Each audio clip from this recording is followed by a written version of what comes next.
Yes, people, welcome back, man. Welcome back. You don't know the Nick and Dan podcast out here again. Yeah. Daniel, Wagwan, now the Sunday. Yeah, we're there to discuss what's next. Yeah, for the Reggae Boys. Yeah, we're here to talk about what's next for the Reggae Boys. And also, big results in the English Premier League. Yeah, we're there to touch on that as well. You don't know the Reggae Girls out and running. It's their time of the year. Yeah, the Reggae Girls will return to action against the girls from Europe, France. Yeah, big game. You know what happened in Australia and New Zealand, where we got that massive points to get the girls over the line to qualify for the first ever quarterfinal for a Jamaica team in a World Cup. Yeah, Daniel, welcome back to You Don't Know the Nick and Dan podcast. Yeah, and we will be right back. Support, I be a one with all the coach, you come like say coach, come like an experiment in my and you get a good side where there. You start some good ball and you come.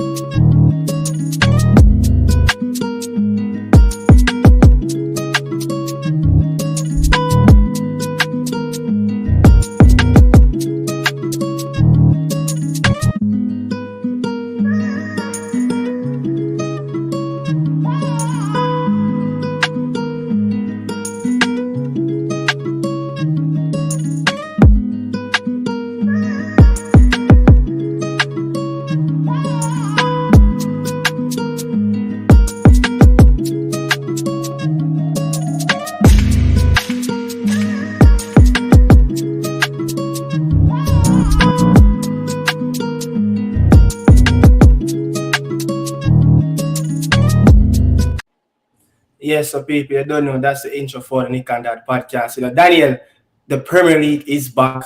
Yeah, we are moving away. We already moved away from the international break. We got a break that we needed last weekend. Yeah, as everyone needed that break. The players, journalists, us. How was your weekend? What you did over the weekend of last week of not being entertained by any club team in action? Basically did nothing, Seemed like without football, they don't know what to do with life. But probably just chill with the family and try to find things to do around the house and stuff. That was a well-needed rest because for a man like you living on the West Coast in America, you have to wake up like 4:30 to catch the lunchtime kickoff in England, right? Yeah. I was talking to my boy. He live over here as well. I remember every time we talking about I have to wake up 4:30 to watch the early game. Whenever there's an international break, we said that at least we get to sleep in because we don't have to wake up to watch the early game. So that's the only positive when it's the international break.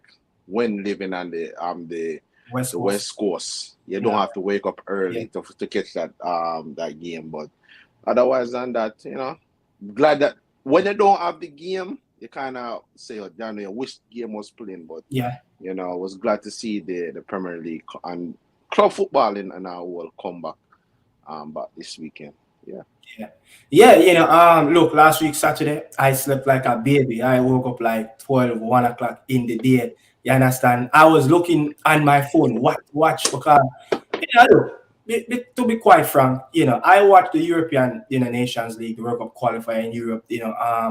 They're whatever they have, playing in Europe. I watched those, but look, it's not the same. You get what I say? It's not the same. I feel that joy, I feel that pride of watching my national team, which was the Reggae Boys. You understand? We are true to the knockout round. We're going to discuss that as well.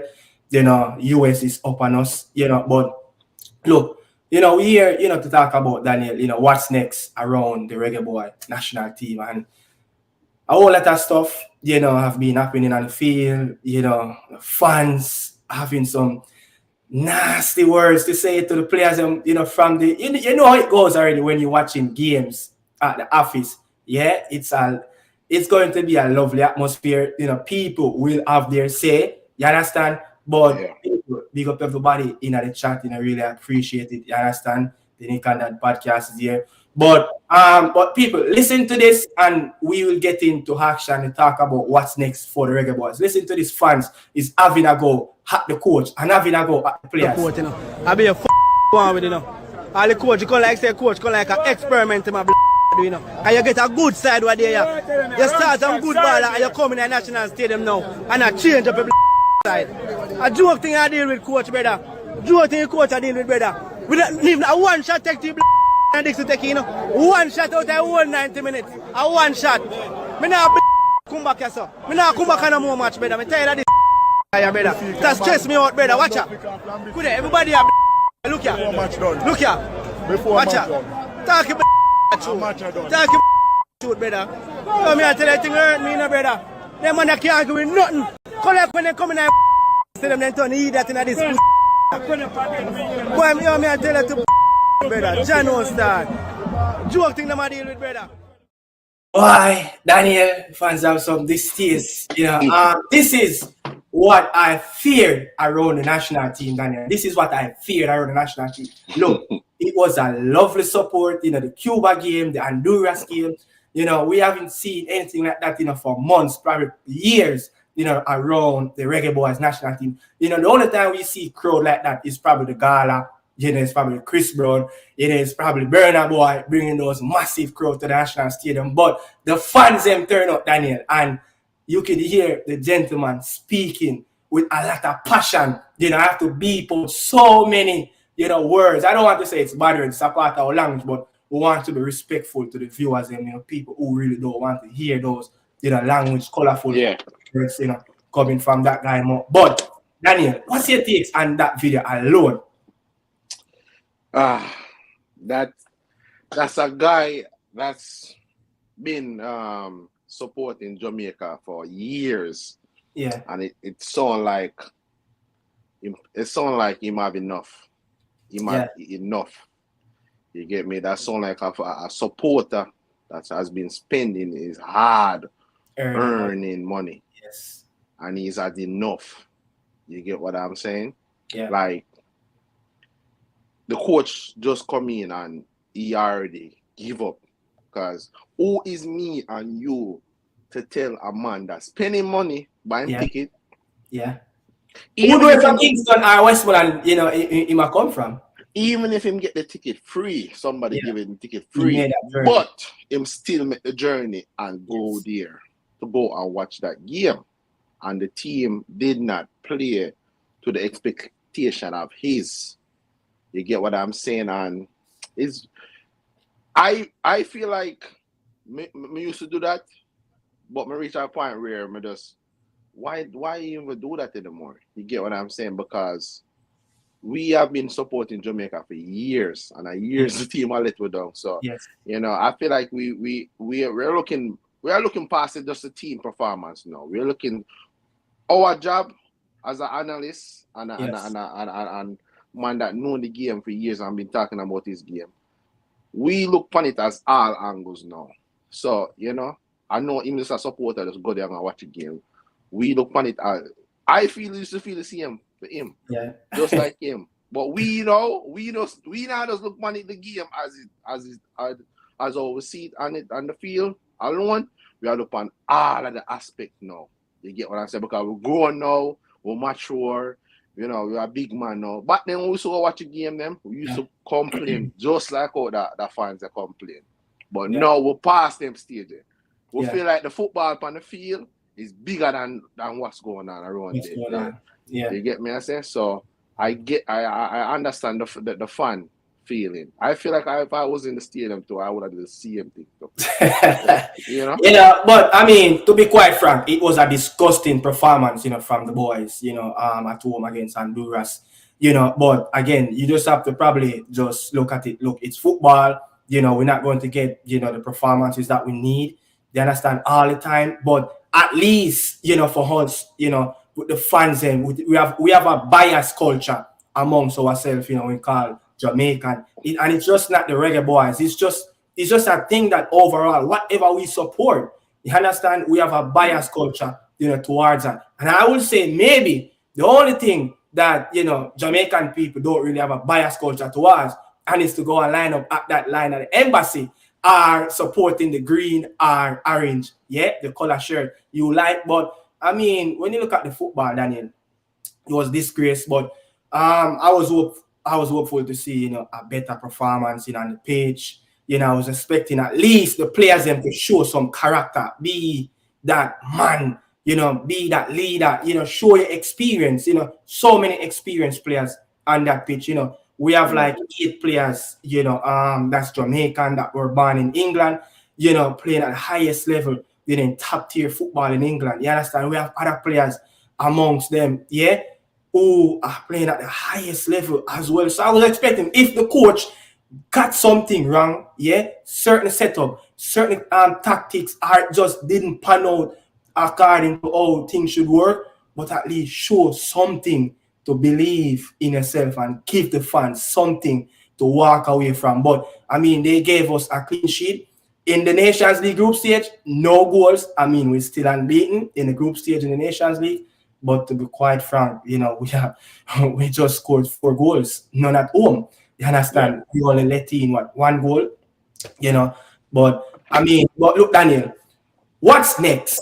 You know, moving from the Nations League, you understand?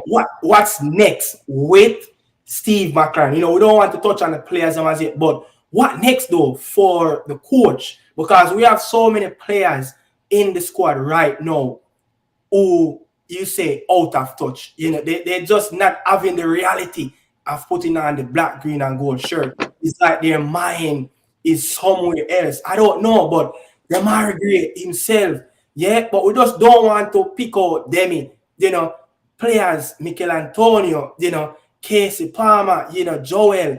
You name it. Probably the only player you would say is Pinnock, and Andre Blake is probably the most outstanding player for us over the last year or two. You know, but what's next with Steve McCLAREN going forward? Well, Steve, for what next for him? You need to start be brave. Yeah. You get what I'm saying? Yeah. You need to start be brave. Take players out of the team that's not performing. You get what I'm saying? Like I don't want him to come in and try to be the man and friend. Players need to come out of the team if they're not performing. Them are great. Mikel Antonio, you get what I'm saying? These players are not performing at their club, and it show when you're not performing at your club, it will show. Yeah. It will show, regardless if you come and play to a level. You get to Conquer Cup level. Yeah. Because some would say the Premier League level is higher than the Conquer Cup, which is right. You Yeah, get what I'm saying? But we know how football is. If you're a player and you're not in a rhythm, you're just not gonna perform. You get what I'm saying? So them Margaret have not performed from the Gold Cup, from the Copa America.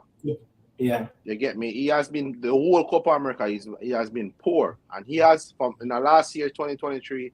He has been one of our better performance. Yeah. You get what I'm saying? Every game he play, he got a goal or an assist or some pre-assists leading up to the but he has been one of our most influenced players since he joined the Jamaican national team. Yeah. 2024, he have been very poor. You get what I'm saying? We was talking about his stats. You know, he have for his club as well, they have been poor. Yeah. Steve McCLAREN have to be brave. Take the players them out of the team that's not performing. That I want. You get what I'm saying? And the next thing too, as far as him have to look at him as a very experienced coach. He have to look at the squad, look at the players who have and realize, say, you know what? You know, say this team cannot play the football I want. So if you're a great coach and you realize say the team cannot play the football that you want to play, you know what you have to do? You have to adjust to the team. You get what I'm saying? This team now, man, used to play a traditional football, sit back and lick team on counter attack. Yeah. And that is the reason why when we go away, we get results. Because that's always set up and we play. Yeah. But when we at home now and we have to dictate the game and find a way to break down teams, we struggle. Yeah. You get what I'm saying? So you have to find that balance in between. You see, Yeah. we as a Jamaican fans, we love to see our team to dominate, play the best pretty football, but we have to come to a realization that this team cannot play that type of football. Yeah. You get what I'm saying? We have to understand, so this team just cannot play the dominant football, the tiki-taka, the high press. We just need to just use what we have and play in the style of the players though. Them are great, Mikel Antonio, all these players play. Them are great playing with Everton. Everton is a counter-attacking team. Yeah. West Ham is a counter-attacking team. You get what I'm saying? Like 90% of the ball of them. What's his name? Pinnock play for Brentford. Brentford, they keep possession, but the way all they set up, there is a transitional team. The whole squad is a transitional team. The way our play, so him have to look at that and realize it. This slow. I think the tempo is too slow. Too slow, and team is I've got to sit back behind the ball. You get And we can't break down anyone. No. So we rely on our pace, to get behind. And when our team sit too deep, there's no room to run behind. There's no room. You get what I'm saying? So speed it up. But good point. Look, we're playing a little bit too slow, and then our players and how we learn football as Jamaican, I don't know, man. It just seems like it's just an ancestor, something that it doesn't matter if the players, are Jamaican, if they're born locally or they're born abroad. It just seems like, look, whenever they come to play for the Reggae Boys, our ball movements, it's just poor. I don't know. And it has to come from the coaching. Yeah, it has to come from the coaching at what they get in at that level. But when they go away to their club team, you see a little bit different. They play a little bit more proactive football with their club team. You can understand and see what they want to do. But what is really happening? The coaching staff that's coaching our national team, I think they need to sort that out. But we have to give Steve credit. Yeah, we have seen improvement. We've seen, the team in moments in games that, we try to do something. And I see us now probably can make 10.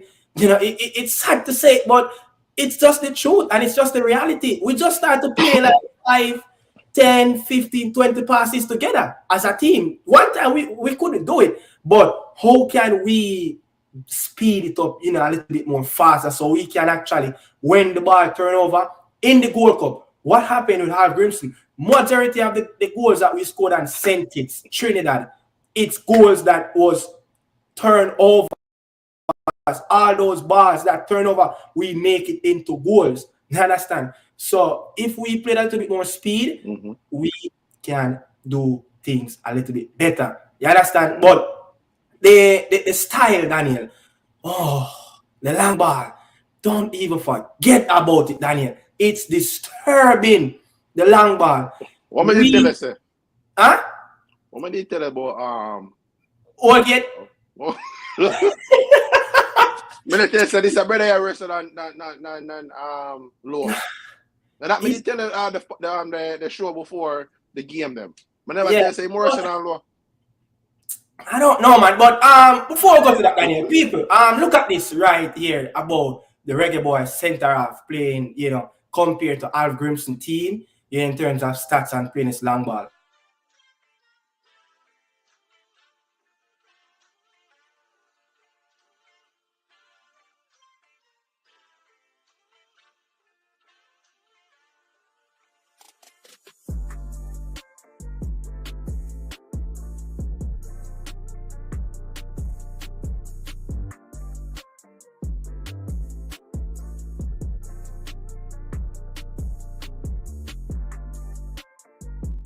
You could see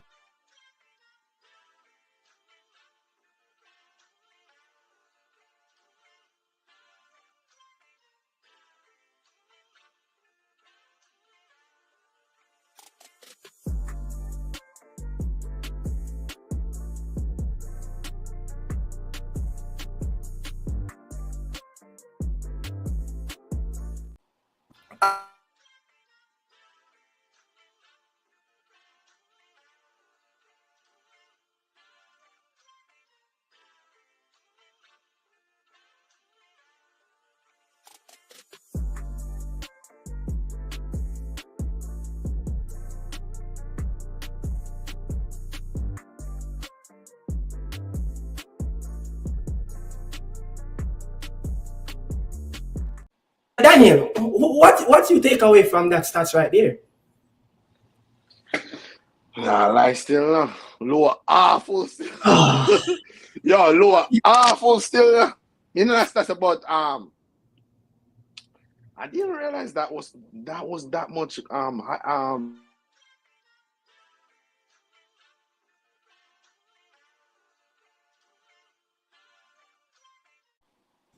You could go ahead.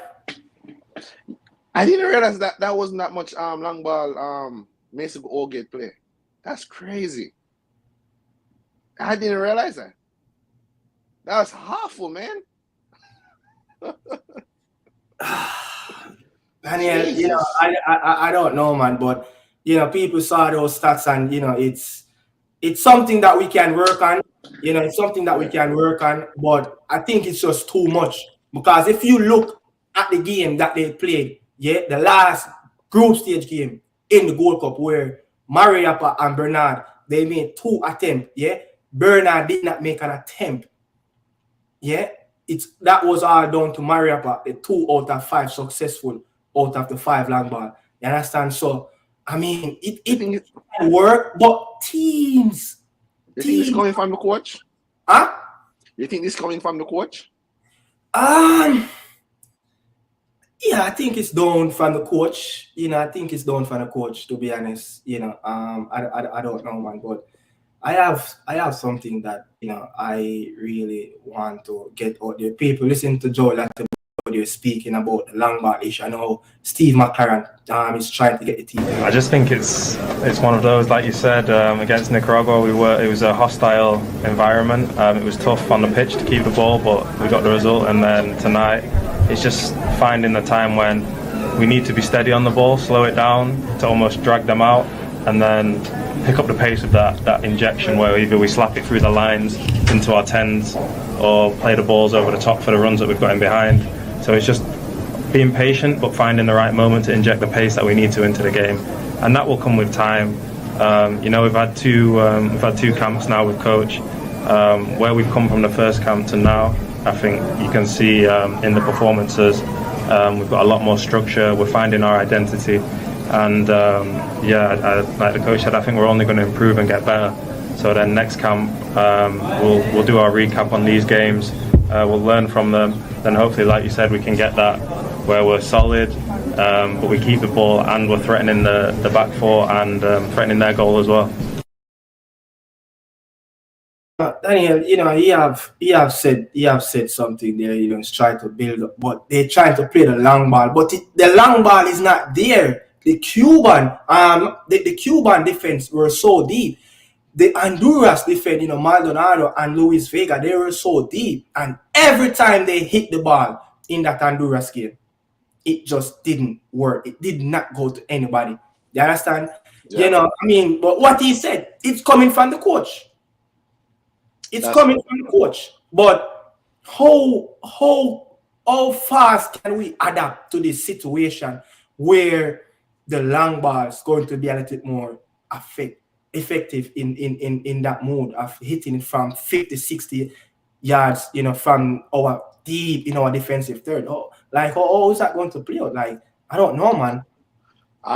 If this was 5-6 years ago, then cool, because I don't think Antonio is the same player who could win those long ball and we win the second ball. You get what I'm saying? I don't think we have that player. I don't think we don't have a Didier Jagba to hold up the ball, win headers. Football people stop do those stuff. You know, a Peter Crouch and them man used to do them something there. Them days are done. You get what I'm saying? You get me? Those days are done. You have to play the ball on the floor. You get me? So I don't know what's this long ball thing. We've been killing low for all these years. We have beat low for the long ball. There's no way it's acceptable, man. Yeah. We need to play the ball on the floor. When you kick a long ball, it's a 50-50 chance you're gonna win that ball. You're not guaranteed you're gonna win that ball. Yeah. You get so if you watch all the top teams in the world, you realize they don't do that. They try to play the ball from out of the back. You get what I'm saying? Because if you do that, I mean, it's risky, but this is how football's going. This long ball thing, you're not gonna win that ball all the time, and especially if we're playing against teams like Nicaragua, Honduras, Cuba, and they come at our ground, they're gonna sit back. Or you gonna lick a long ball? We are much athletic than them. You could see that in even Honduras game, we made some poor decision, and it's just because of our pace. You know, we managed to get back and recover and move away the danger from our goal, and then our keeper. You understand? But I mean, look, where's the mentality? Where is that leadership? Where is the partnership?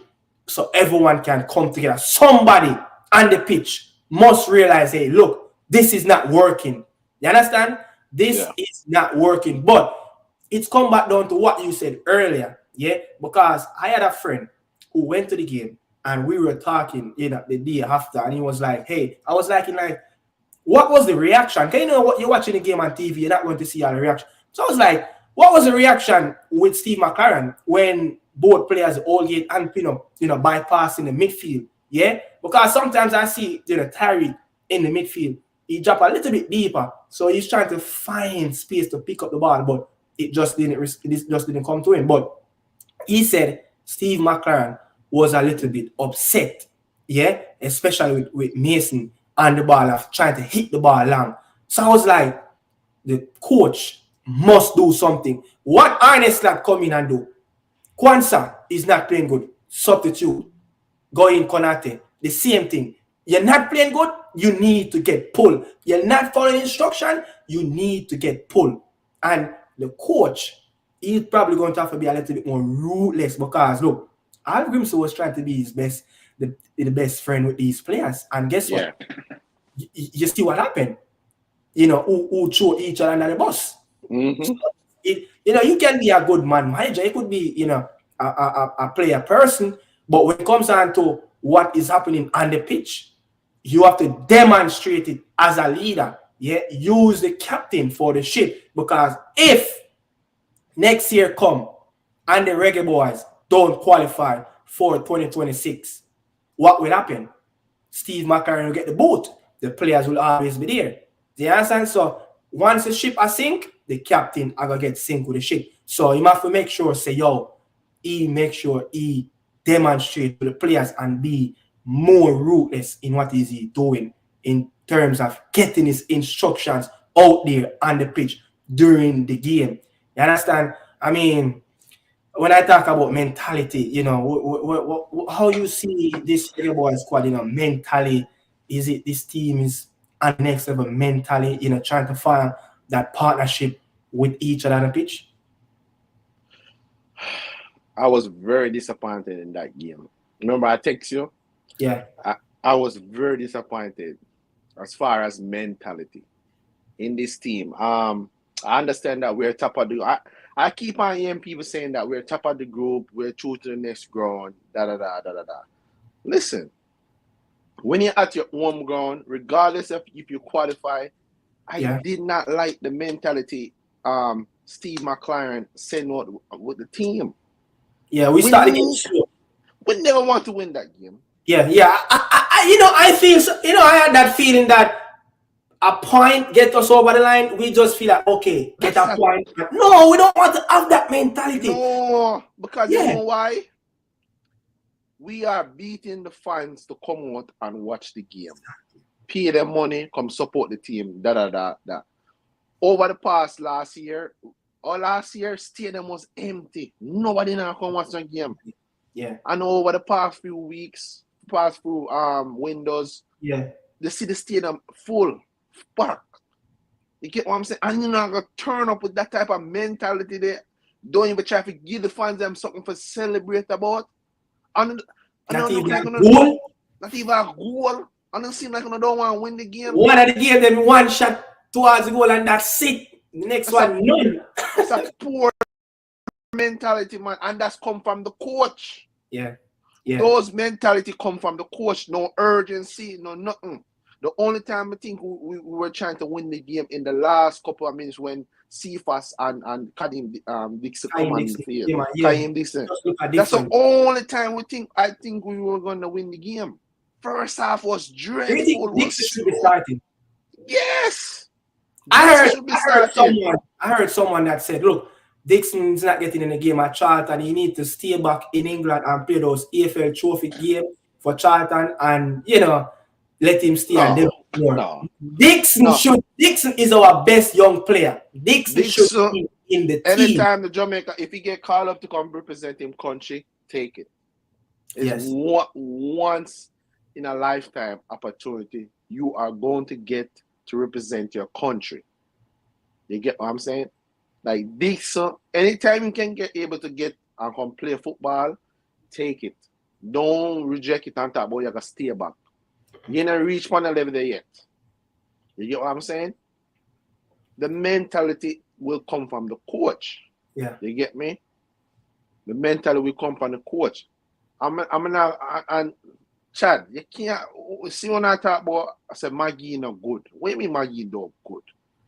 What is wrong with these type of fans, man? What do you mean Maggie not good? The long ball was played more in exactly. Like the way you always set up to play, you're not gonna see the midfielders, you're not gonna see the number 10s because the way all the coach set up the team for play the slow football. So you're really not gonna see Maggie, you're not gonna see the forward players because the way David Silva was struggling his team. Struggle.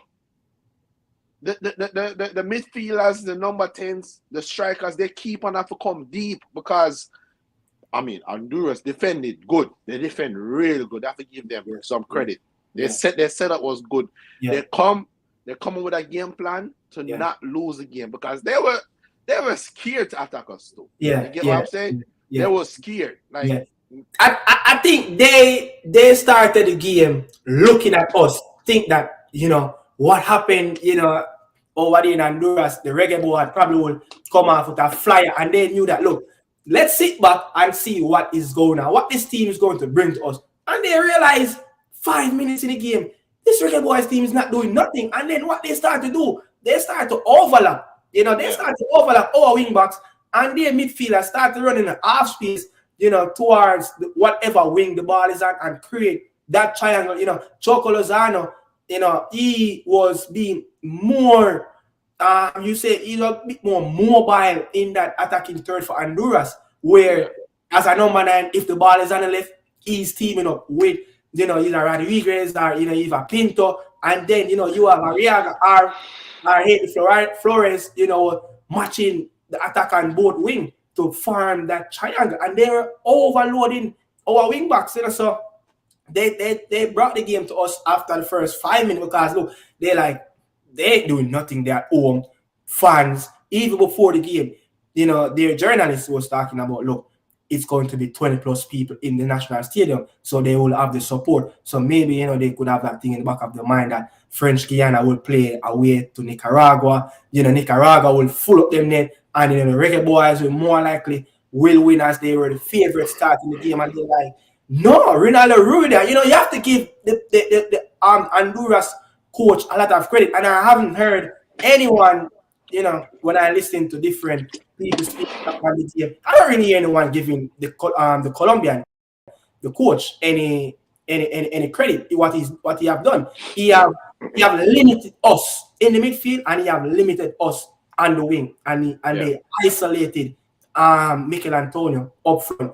And I think even that game, Romario Williams should have been in the game, injured a little bit more earlier because Antonio, all he was doing, he was just holding his back. He just didn't have anything to do with the game. He nothing towards the game. One thing I must say too, I'm kind of worried about that striker number 9. No, the one farm. I feel like going forward in the World Cup qualify. Yeah. You're gonna see a lot of teams that come to the office and park the bus. Yeah. And park the bus. We're gonna have to be very careful. We need to start winning our own games. And start the game faster so we can pull teams out of what they coming to set up as. Teams gonna come there and park the bus slow it down, and we're gonna. So we need to win. Our should be bonus. We should need to start winning our games, and we and got that's that scenario. We're winning on the road.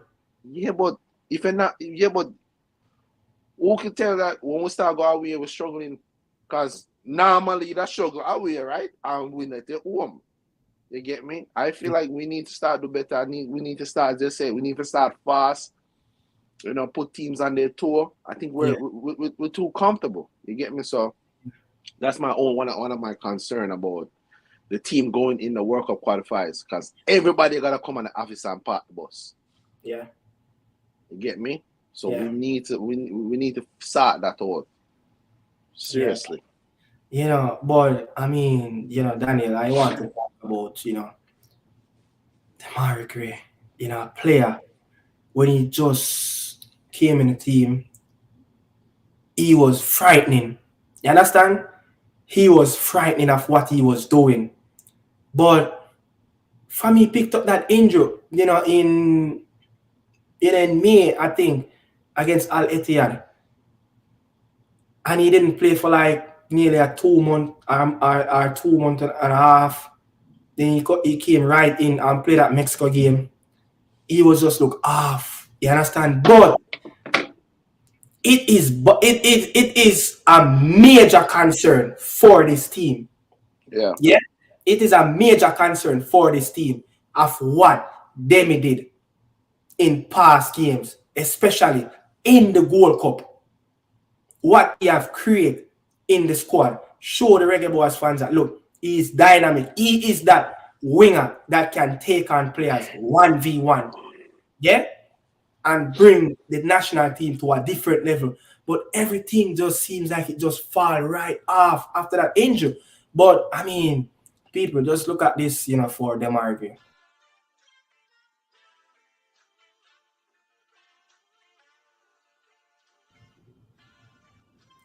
You know, so you guys, you know, can see. Look, that's Demarai Gray stats right there. You know, it's just not good. You know, in 2024, sorry, but it's just not good. You know, yeah, he needs to do better. You know, compared to what happened in 2023 for us, it was, you know, the player of the year for us in 2023. But where's that farm gone?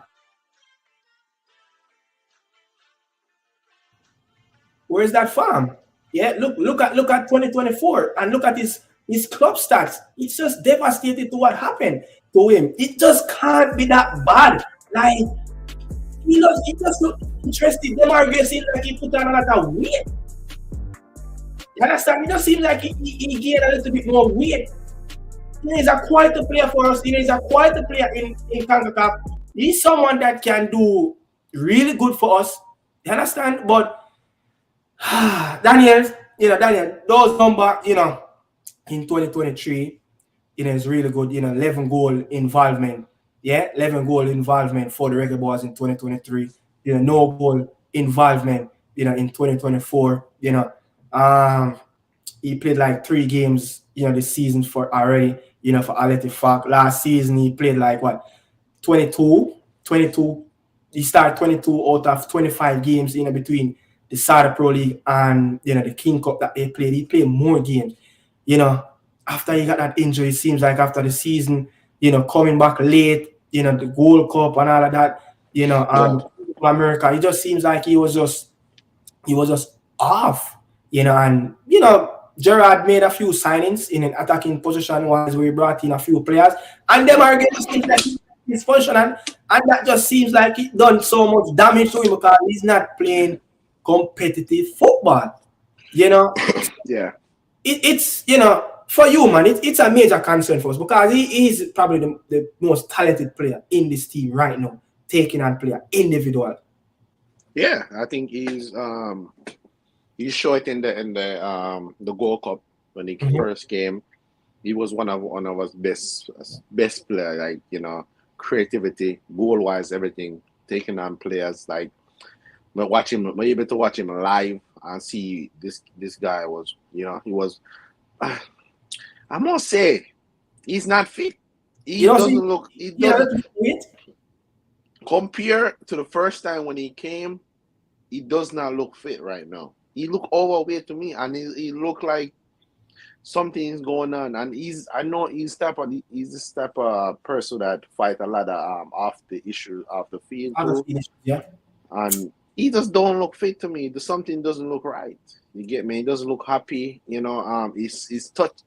I'm going simple. I'm not even gonna go goal assist. I'm going simple. His touches is off. Like his touches is off. There's so many times I see him make a miss touch the ball. Yeah. Like I don't know what's going on with DeMargre. I think the coach needs to sit him aside and talk to him. Yeah. You get what I'm saying? I think the coach really needs to talk to DeMargre and ask him what is going on. What can we do to help you to get back to the best? Because DeMargre, I want going forward in the World Cup qualifiers, and even if we make it to the World Cup, DeMargre is the one that I want to see on the left side, running on that wing. Yeah. You get what I'm saying? I think if he get back into form, he's gonna be the one that nail on that spot. You get what I'm saying? You missing best friend? Maybe, but I feel like like how Rashford miss Sancho. You know, Semedaga said this to you, as far as what if it's the level of the Saudi Arabia League, and he go over there and he become comfortable. What do you think? Money. I think the move for Saudi Arabia didn't benefit him. I think if him is still in the Premier League, a player. Yeah, I think he's a player that strive, for big occasion and see. Yeah, I think he has said like it's good to play away, at times, because you get that away feeling, the hectic atmosphere. Yeah, the training, like even people might want to say, the Saudi Arabia have some top players, but the expectation over there for win nothing, staying at the Premier League. I know when he was at Everton, they were mostly fighting for staying at the Premier League. But regardless of what, every week you have to perform on the field in the training ground to make sure say only not get relegated. In the Saudi Arabia League, it's comfortable, it's whatever, and get him nice paycheck. You get what I'm saying? So what if that's making him level and go down a little bit? I feel that's the reason. Yeah, because go to Saudi, leave in the Premier League and go to Saudi, you need that extra drive, you need that determination. Yes, when that's Saudi right now, otherwise, where's the pressure? There's no pressure, there's no fun pressure. There's no pressure. You get what I'm saying? There's really no pressure over there. Yeah, very relaxed and no, as what my man said, no motivation. As what Chad said, no motivation a day. You get what I'm saying? So I think he needs to figure out what's going on with him personally, because he's still young, but I think that move might cost him the starting. I want to say take him out of the squad, but right now I don't see DeMargre as a starter right now. Yeah, not right now. Yeah, not right now. It's woeful. It's woeful. Yeah. It's woeful, and it's something that it needs to be talked about, because when other players their chips are down, and their dominoes are falling around, people beat them. Yeah, and I say us here beat them as well. So I think this is overdue. We overlook this situation more. We're giving him a lot of opportunity, and I mean, you can say the Copa America period where Al Grimson was more out of the door. There was a lot of preparation around the team. He was coming back off an injury. Even that game, the Mexico game, yes, everyone that said DeMargre need to start that game because everyone expects is he fully fit. But after that display against the L3, the game against Ecuador, he should have found himself on the bench because he could not even run for 20-30 minutes. So he must go looking at himself. I know where he really want club football. Yeah, I know him what's his purpose. Yeah, his purpose of wearing that national flag on his chest. Yeah. So I mean, DeMargre, if he find himself on the bench coming next game at home November the 14th against the US, I'm not surprised. If him not pick up some farm, with Ali fact, which I don't really see him play in a lot of games now. So, and then if I hope him that thing. I hope I need some of them Jamaican players will come from Europe and come play for Jamaica and not take the thing too light, Me no want them feel like say, yo, Jamaica, if we lose a game, it's whatever.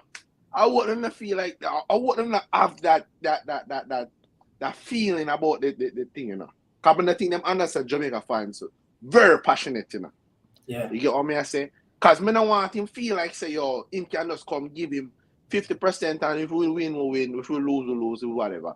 I hope him know say the fans them crazy, about the game, Yeah. Because I just have that feeling about some of these players who come and play. I know Bailey know. Me know say Bailey know. Me know Cephas know. I know Dixon know. The man that were born in Jamaica, I feel like they know say, yo, when them not perform, we are gonna beat them. But me no want the man them will come from overseas and them to them not really know the culture like that. Yeah. And them lose a game. Hope the man them like lower Blake talk to them and tell them so listen. You know say the Jamaica fans them love football, So if you not perform, the fans them gonna beat you, You get what I say? So I don't want them feel like say yo true them probably look on Jamaica. Jamaica a local country, nobody really care. They need to perform.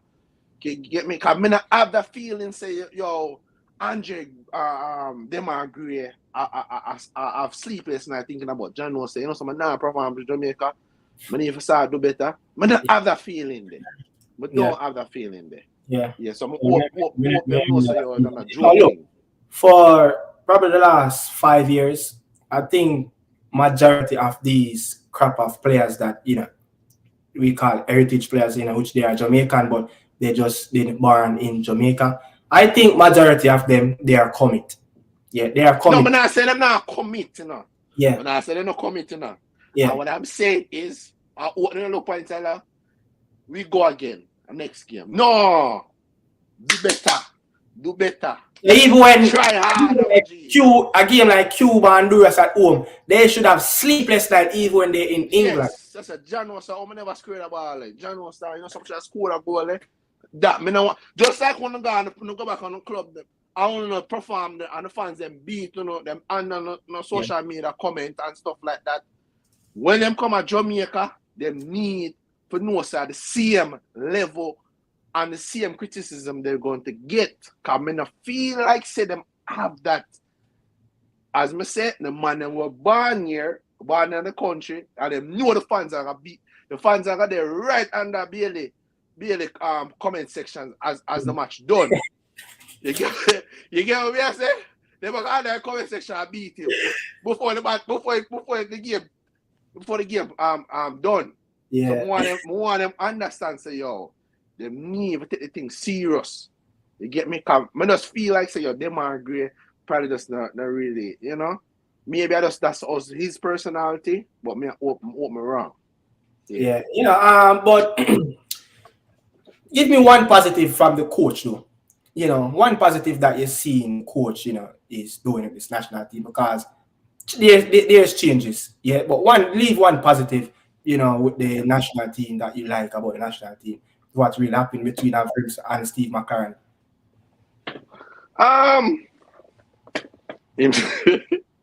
The positive, we can get Greenwood that more because if I go for everybody else but that Greenwood, I that more. That's the only positive. But she said him can convince the players them because players always now I say I would have never thought even though Orgate is on his ending of the wrong side of his career. Yeah, not end the wrong side. The wrong side of his career, what's his name? The Hayden, is it Hayden? The guy. Yeah. He was we call him my name a pickaxe. I don't feel. Be careful. I can't name a pickaxe. I don't feel. But What I feel like say yo, him can go there in England and convince. So we have been trying to get these players for years. Yeah. Him can convince them to come and join the project. That's a positive. As far as the footballing wise, he is trying something new. The players them have to believe in it, trust it, try it. You get what I'm saying? Because we have been playing this long ball all these years. We need to try something new. You get me? I say, because the long ball don't work. It's not working. It doesn't suit our players. Our players want to get the ball and run. So we need to believe in it. I'm glad to try something new, but just need to be a little bit more faster. And and be a little bit brave. They are positive. They are positive. You get what I'm saying? At least I can see him try something new with the players them. You get what I'm saying? And him give. I'm kind of surprised him bring back McGee in the setup too. I'm kind of surprised with that part there. Yeah. You get me? So there's positive there. It's not like it's all negative. And you know, we are through to the next round. You know, it's a very tough game, very hard game, but who's following the football religiously will know that there is signs of things that's happening really good around the camp. You understand? But I mean, looking ahead of what to come against the Yankees, the US men's national team, that's the next big task ahead of us, Daniel. Mauricio Pochettino will step foot on Jamaican soil. The dugout first time. That's going to be a test. Christian Pulisic will be back. The name that I don't want to see on the score sheet, he will be back. Timothy Weah, the man that is who have Jamaican mother, the Liberian father. Big up to the man himself, George Weah. But the big boys, the CONCACAF big boy will come. The Yanks will step foot, in the national stadium at the office, November the 14th. Big game, Daniel, as I said, Mauricio Pochettino, but what to expect from that game? It's going to be a tough game. Hopefully, the players mentally can take the next month to prepare for that game. I know they're busy with their club schedule, but at least prepare mentally for that game, because I believe if we want to go to the next step and get a silverware, we must beat one of the dogs. And guess what? It's no more 2 dogs. It's 3 dogs or 3.5, because Canada is right there.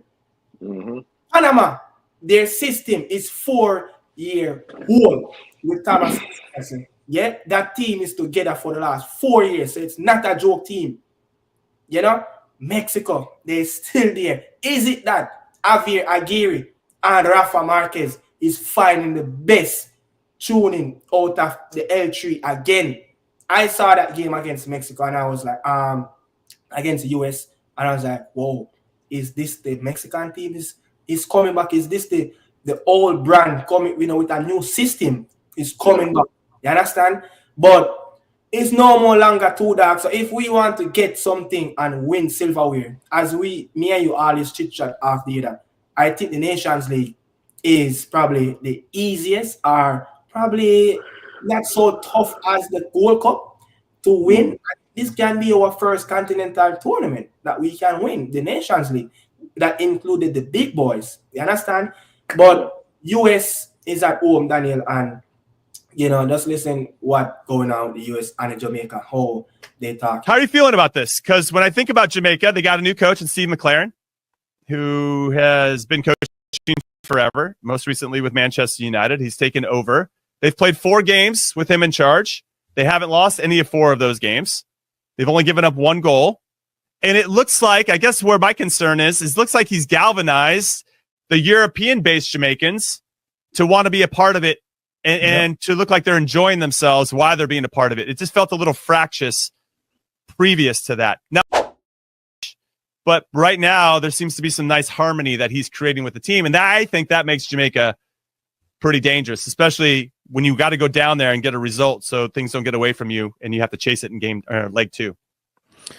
Yeah, this has been the one of the sort of oddest teams, right, in CONCACAF over the last 5 years, because when you look at the talent, it doesn't match the results. But I go back to that Nations League game that we called down in where were we, in Dallas, right? The semifinal game at AT&T Stadium back in it was either March or April, I can't remember. It was like a lifetime ago, Towns. Yeah, I know so many games in between and then and now. We were lucky in that game.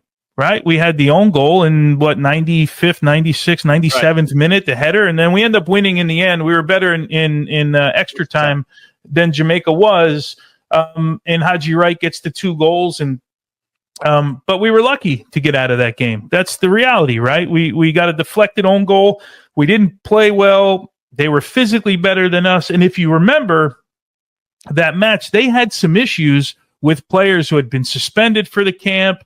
It was Hallgrimsson, right? That was the manager of that team. Mm-hmm. So they had guys suspended for the camp that didn't want to come into camp, and they were having their own problems, and they just came out and played. Athletically, they're as good as anybody always in CONCACAF. It's always a battle, and going down to Jamaica is never easy to play. This will not be easy for the U.S., and don't be surprised if you come back to the U.S. I know you have to get a result, but having to fight for a result, having to get a win out of that match, none of that would surprise me at all. Not scoring as many goals as I'm sure they would like, especially given their talent, as you rightfully mentioned. You can see their last 4. They 0-0 with Cuba. That was his first game in charge. Cuba got a red card at halftime or right before half. They still couldn't take advantage with that extra player. They went to Honduras and got a 2-1 result. That was a big one. And they created some good chances in that game. And then 2-0 away to Nicaragua, and then 0-0 in the most recent one, which is all they need. Daniel, close game, in Dallas, what can we expect, with upcoming games? How do you think, we might perform against a big dog? I think we must, if we want to go anywhere close to the semifinals, I think we have to get a result at the office. I think we cannot, when I said we cannot leave the office, coming to America without a positive result. We have to win that game. Yeah, we have to win that game. We always struggle when we play against USA in America. Yeah, you know what I'm saying? And they're bringing the game in the most coldest city, Missouri.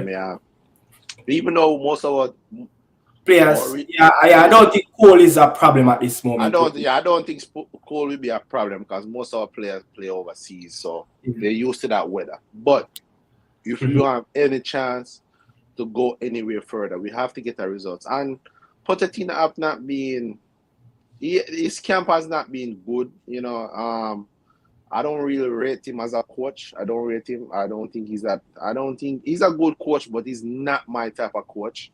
We have to be very careful. They're gonna be very fit. That's one thing about his players. They are always fit. He know how to get him players and fit. And I don't expect USA to be dominant. To be honest, I don't think Pochettino team dominant you. They will give you opportunity. They will give you time on the ball. I don't expect them to press us as much as when the other coach was there. What's his name again? Greg Berhalter. Yeah, I think when he was there, they would have pressed you. But Pochettino is more. He's more flexible. Yeah. He's a more flexible, and Pochettino likes to play this football game, back and forth. So we might get a chance. We are gonna get opportunity. That's for sure.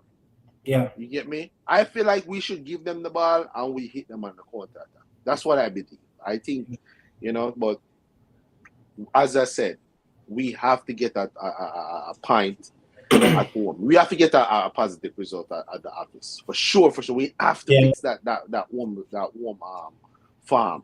Yeah. We have to fix that warm farm. And then we'll see what happened in America. Yeah, I think, we definitely need something from that game. We must score in the game because, look, what happened in the last quarterfinal game at home against Canada, we allowed, Larea to run probably about 40 yards on that right-hand side to go and score that ball to get that goal for Canada, and they won the game 2-1. You get what I say? We're not going to play a team that's going to coach by Mauro Biello. He was the interim manager for Canada at the time. You know, many people would say, look, he shouldn't be there. They should have get a coach, you know, for a long time. You know, he was replacing arguably Canada best coach for the last decade, John Herdman. So it's going to be a more equipped team. You know, Pochettino, you know, again, he coached at the highest level, Paris Saint-Germain, you know, Chelsea, you know, brought Spurs to the Champions League final, you know how to get the best out of young players, many people would say, you understand? But sometimes, as you said, his tactics and how you want to play can be a little bit stubborn in terms of how you want to break down teams, you know, a little bit naive of trying to pass the ball around in the attacking third and take less shots and goal. But we have to get something because in Missouri, they have lost just one game in that city. You know, the City Park just built the other day for St. Louis MLS team in 2023, but they haven't lost a game in Missouri for decades. We're talking about over 4 decades. You know, and then, you know, the last 10 games at office against the US, they have, you know, I think we drawn like 6 games with them. So we have moments where we can get opportunity and beat them. We should have beat them a lot more times at home, but we probably just never take our opportunity. We'll never be a lot more mature, you know, with how we set up the team tactically, you know, to beat them. But look, this team having some issues, you know, the last camp, you know, you could see, you know, a lot of issues surrounding the players that missed the Mexico game because of club pulling out players, saying players need to get back to to their club team. They have injuries. You know, Boligoon, you know, might not be there. You know, as his number 9, they have a number 9 issue. Yeah, Boligoon having been scoring. You know, Ricardo Pepe, yeah, he scored 2 goals on us in the last World Cup qualifier at the Q2 Stadium. Yeah, but you know, Josh Sargent, will he be fit? This is a man that cannot stay fit on the field. So they have number 9 issues. So when it comes down to number 9, I think that shouldn't be something that we should worry about. What we should be more worried about is how we can stop Christian Pulisic and the car park, as they call our pitch. You understand? But I think it's going to be a definitely tough game. Tough game. But Steve McCLAREN versus Pochettino. Pochettino is coming on the car park to coach a team. A surface that, yeah, you know, you don't really, probably never coach a team on that type of surface before. Then as he started out his managerial career in Spain, so where pitches at the highest level. He's from Argentina. Argentina pitch like that in Argentina. No, I'm saying he didn't really start out his coaching career in Argentina. You know, but he's from there. He's from there, but he's from this side. So he's supposed to develop their infrastructure have been developed, you know, for a long time now. Well, hear this from me. You're going to hear Pochettino cry about the pitch. Just know that. He will be crying about the pitch. Listen to what this guy. So this will be Pochettino's, as you mentioned, this is his first test, right? This is his first opportunity to see what this group of players can do. I like the fact that they got to compete, right? One of the things we talked about was there's not enough competitive games. This will be a competitive game going down there. This will not be easy for the U.S. And don't be surprised if you come back to the U.S. I know you have to get a result, but having to fight for a result, having to get a win out of that match, that none of that would surprise me at all. Yeah, Daniel, look. I'm on the podcast. Look, we cannot let the game, you know, we cannot let the game be too easy for them. We have to give them something to play for. You understand? We have to give them something to play for. You see, look, this team, we went in their backyard in Dallas and we got an early goal. Can we start the game early? Get this team, you know, on the back foot. Remember, you know, this is the team, you know, right now, no. This is it, no. This is it for them from here until until the end of the World Cup. Yeah? This is it right now. They want to win the Nations League. They want to go 4th in a row. The Reggae Boys must stop the U.S. men's national team of trying to achieve that. We cannot live with it on social media or live with it on YouTube to see this team, the Yanks, go 4 straight in the Nations League. We must put a stop to this. You understand? So we cannot make it easy for them. You know, I'm not even worrying about us defensively. I'm not even worrying about. I'm worrying about where's the goals coming from. Yeah. That's my main concern.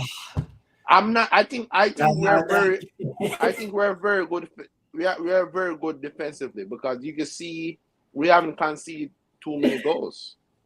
I think we have been very good defensively under Steve McCLAREN. Even under Al Grinson, we are very good defensively. We don't really concede too many goals.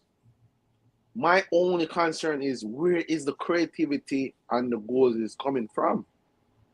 You get what I'm saying? So that's my only concern with this team. And the one outlet where the one creative player that's not really in form is Demar Gray. And Antonio, we don't know what we're gonna get from Antonio. We don't know. Cracker on them in that game in the record qualifier. Remember that goal against the Lions? That's the thing. But that was Antonio was at his peak. Yeah, Antonio was at his peak at that time. Can he give us something different? I don't know, man. I really don't know. I was watching West Ham and he was, I don't know, man. I mean, look, all right, just look at it. You know, where this squad is at this moment, at this time, you know, look at how, you know, what you take away from the last 4 games, you know, under Steve McCLAREN, you know, you think that the team is in a better condition than last March when we played in the semi-final against them than now?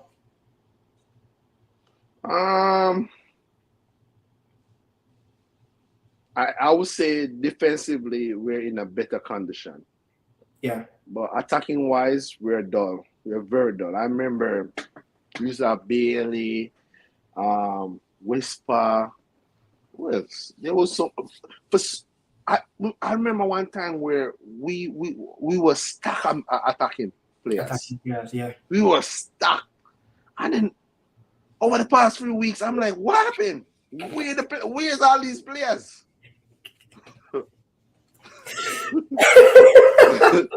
No, seriously, like where are the players went? But I mean, you know, so we can beat this US team because look, we defensively strong.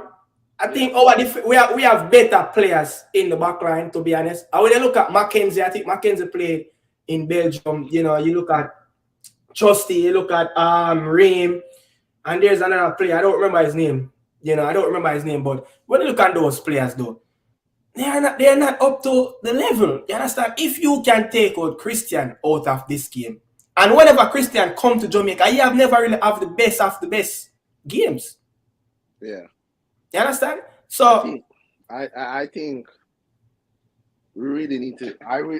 We really need to fix up the attacking because I don't know what's otherwise than we've been lacking in the attacking that for sure. Like the Gold Cup, I remember the Gold Cup. We don't know who to pick. I don't know. From the Gold Cup happened, I don't know what happened to this team attacking wise. Even the midfield, we were stuck in the midfield.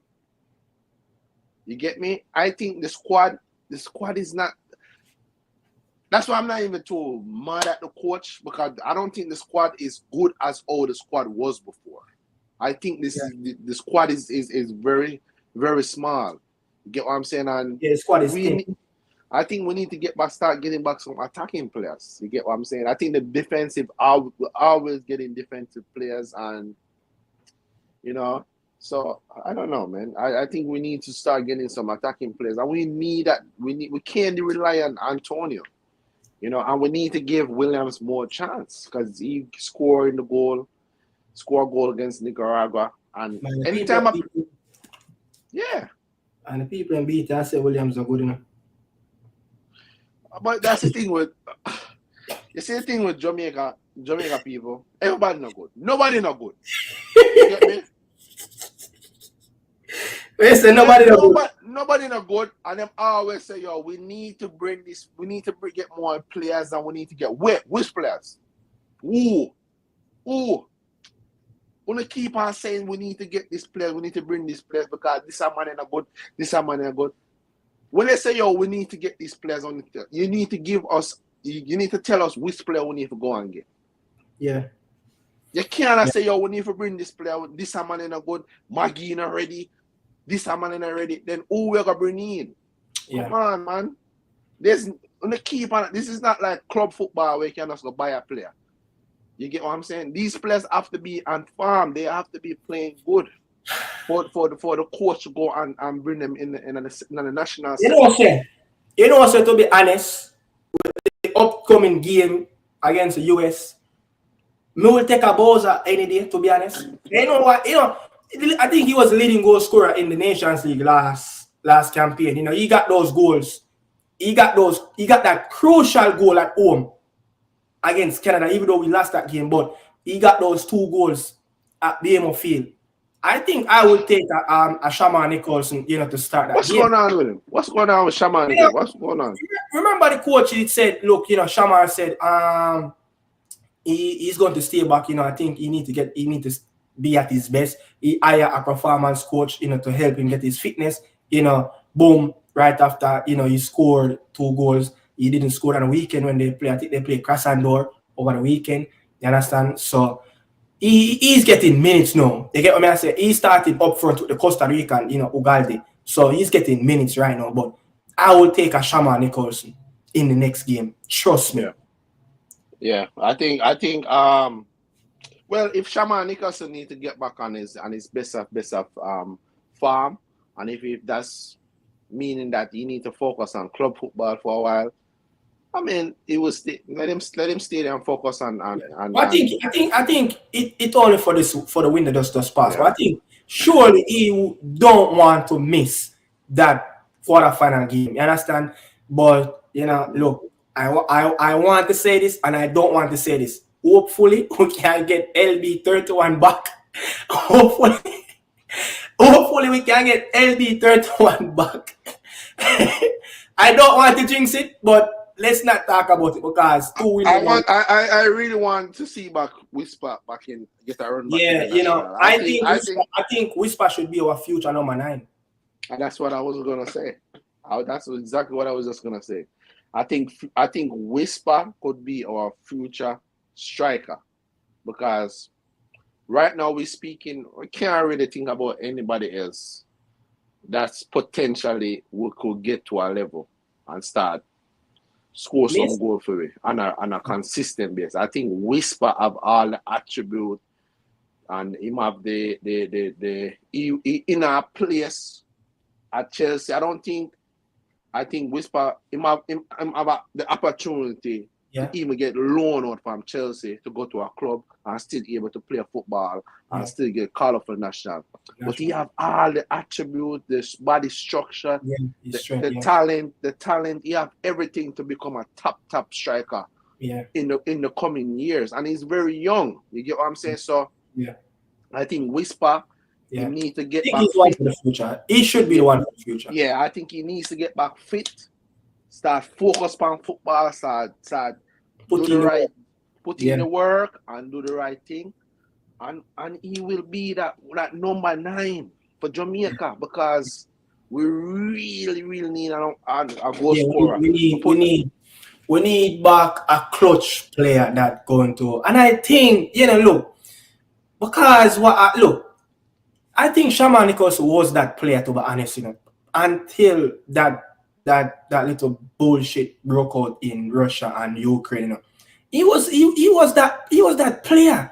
Even remember Shaman Nicholson scored that goal in the friendly, I think it was 2019 against the US. You understand? He's that player, can get the goals for us. I think Shamar is a clutch player, but from Shamar, I think Shamar went to Russia. He started to put on a lot more weight. And I'm like, I didn't really like that weight and that more muscle on his back. Shaman was a player that was really, a quick sprint that way.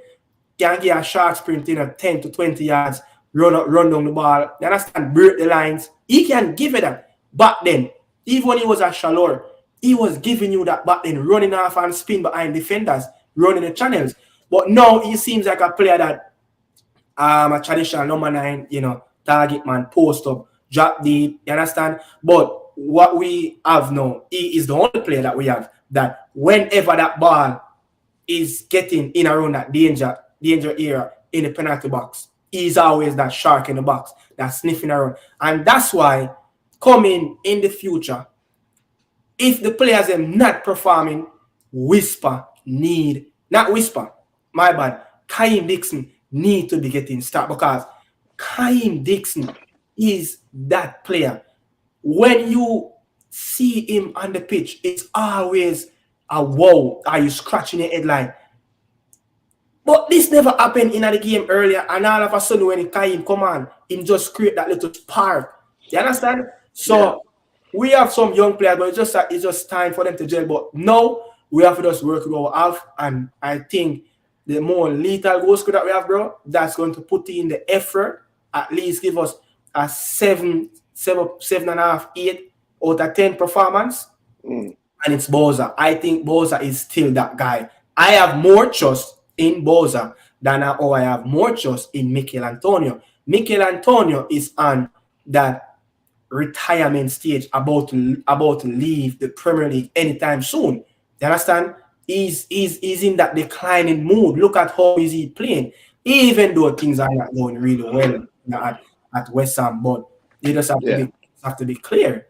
Boza is our player that we have right now. Boza, we have to, and he have to come back in the US game, and he have to come and score some goals and show Steve McCLAREN that, look, I am the number 9, because time and time when we see number 9 come, Boza get benched. I wouldn't like it. Boza is a man that always put the ball in the back of the net. Yeah, and I think you need to, if he's losing speed, you don't have that off sprint again. You need to adjust his game. You get what I'm saying? As a striker, you have to learn.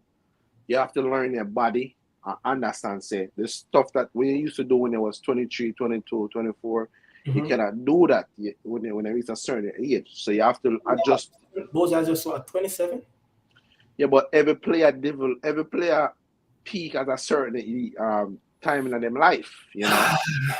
Everybody, you know, so he have to adjust him game. You get me? If he's just a box to box, is a traditional number 9 now. He is a traditional number 9 now. But yeah, I think you just need to adjust him game a little bit, and because one thing, every time I want him to watch Boza, you know, and even play for Jamaica, you know.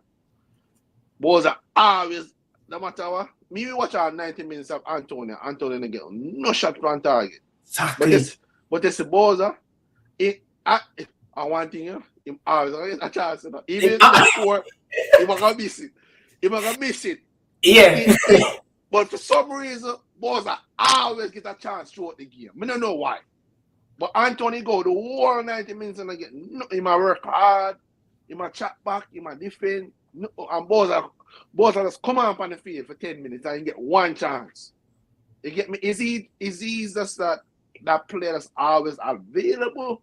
Is the way he can come wide? He can I mean Boza can beat a man, he can chop, he can shoot. You know, he can do everything. You know, he can do everything. So and that's one thing I like when Boza in on the team. I feel like when Boza in on the team, we create a lot of chances. I think Boza, I think coming next window, especially more likely, you know, we don't know what happened with LB31. I think Kaim Dixon should be out there on that right hand side. Why I said that to, you know, Anthony Robinson is arguably, you know, probably one of the best top 3 best left back in the Premier League at this moment, the best left back in CONCACAF. You understand? So I'm saying, you know, you're going to always get overlap from Robinson. He is that outlet on that left hand side. And with Kaim Dixon, you understand, with that energy, he will get opportunity to break the lines against the US. So, you know, with that partnership, you know, with Boza and Kaim, you know, Bobby Reed, you know, I think, you know, we can set up a really good team. You get what I mean? We can, remember, you know, it's a 2-half game. You know, play the first leg as a cup tie game. yo, Chris Smith, there's no negative for G.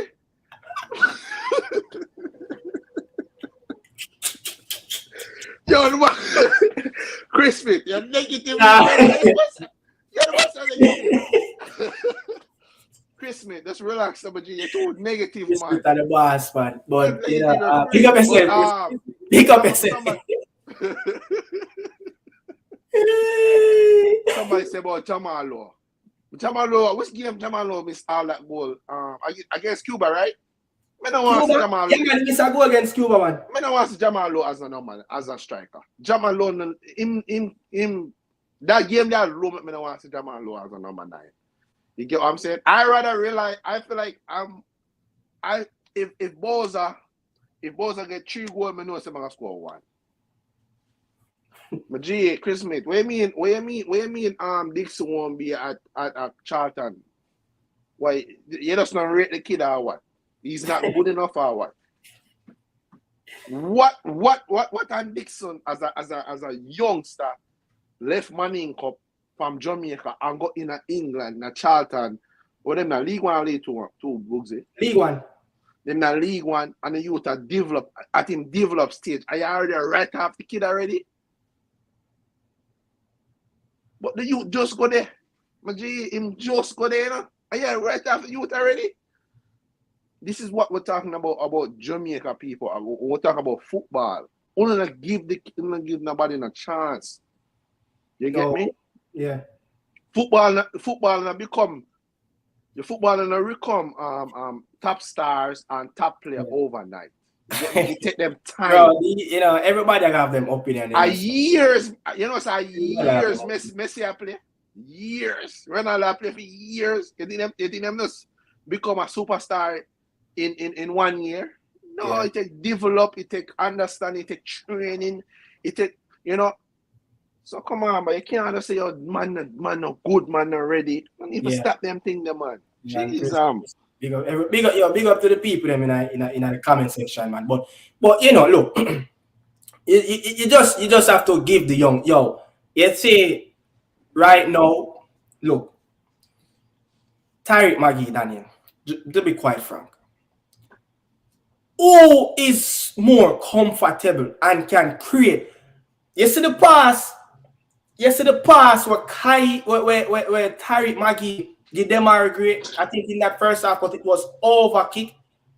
We don't have nobody in the midfield that can tread that pass. The ball when we even get, you know, the ball when even get Bobby Reed. Bobby Reed that even did that expect that ball, brother. Only a player who think the game creativity can really fine tune 2 pass like that. Yeah. You understand? So me not understand. We just have to give the people them on the pitch, you know, a little bit more time. Talented. Yeah.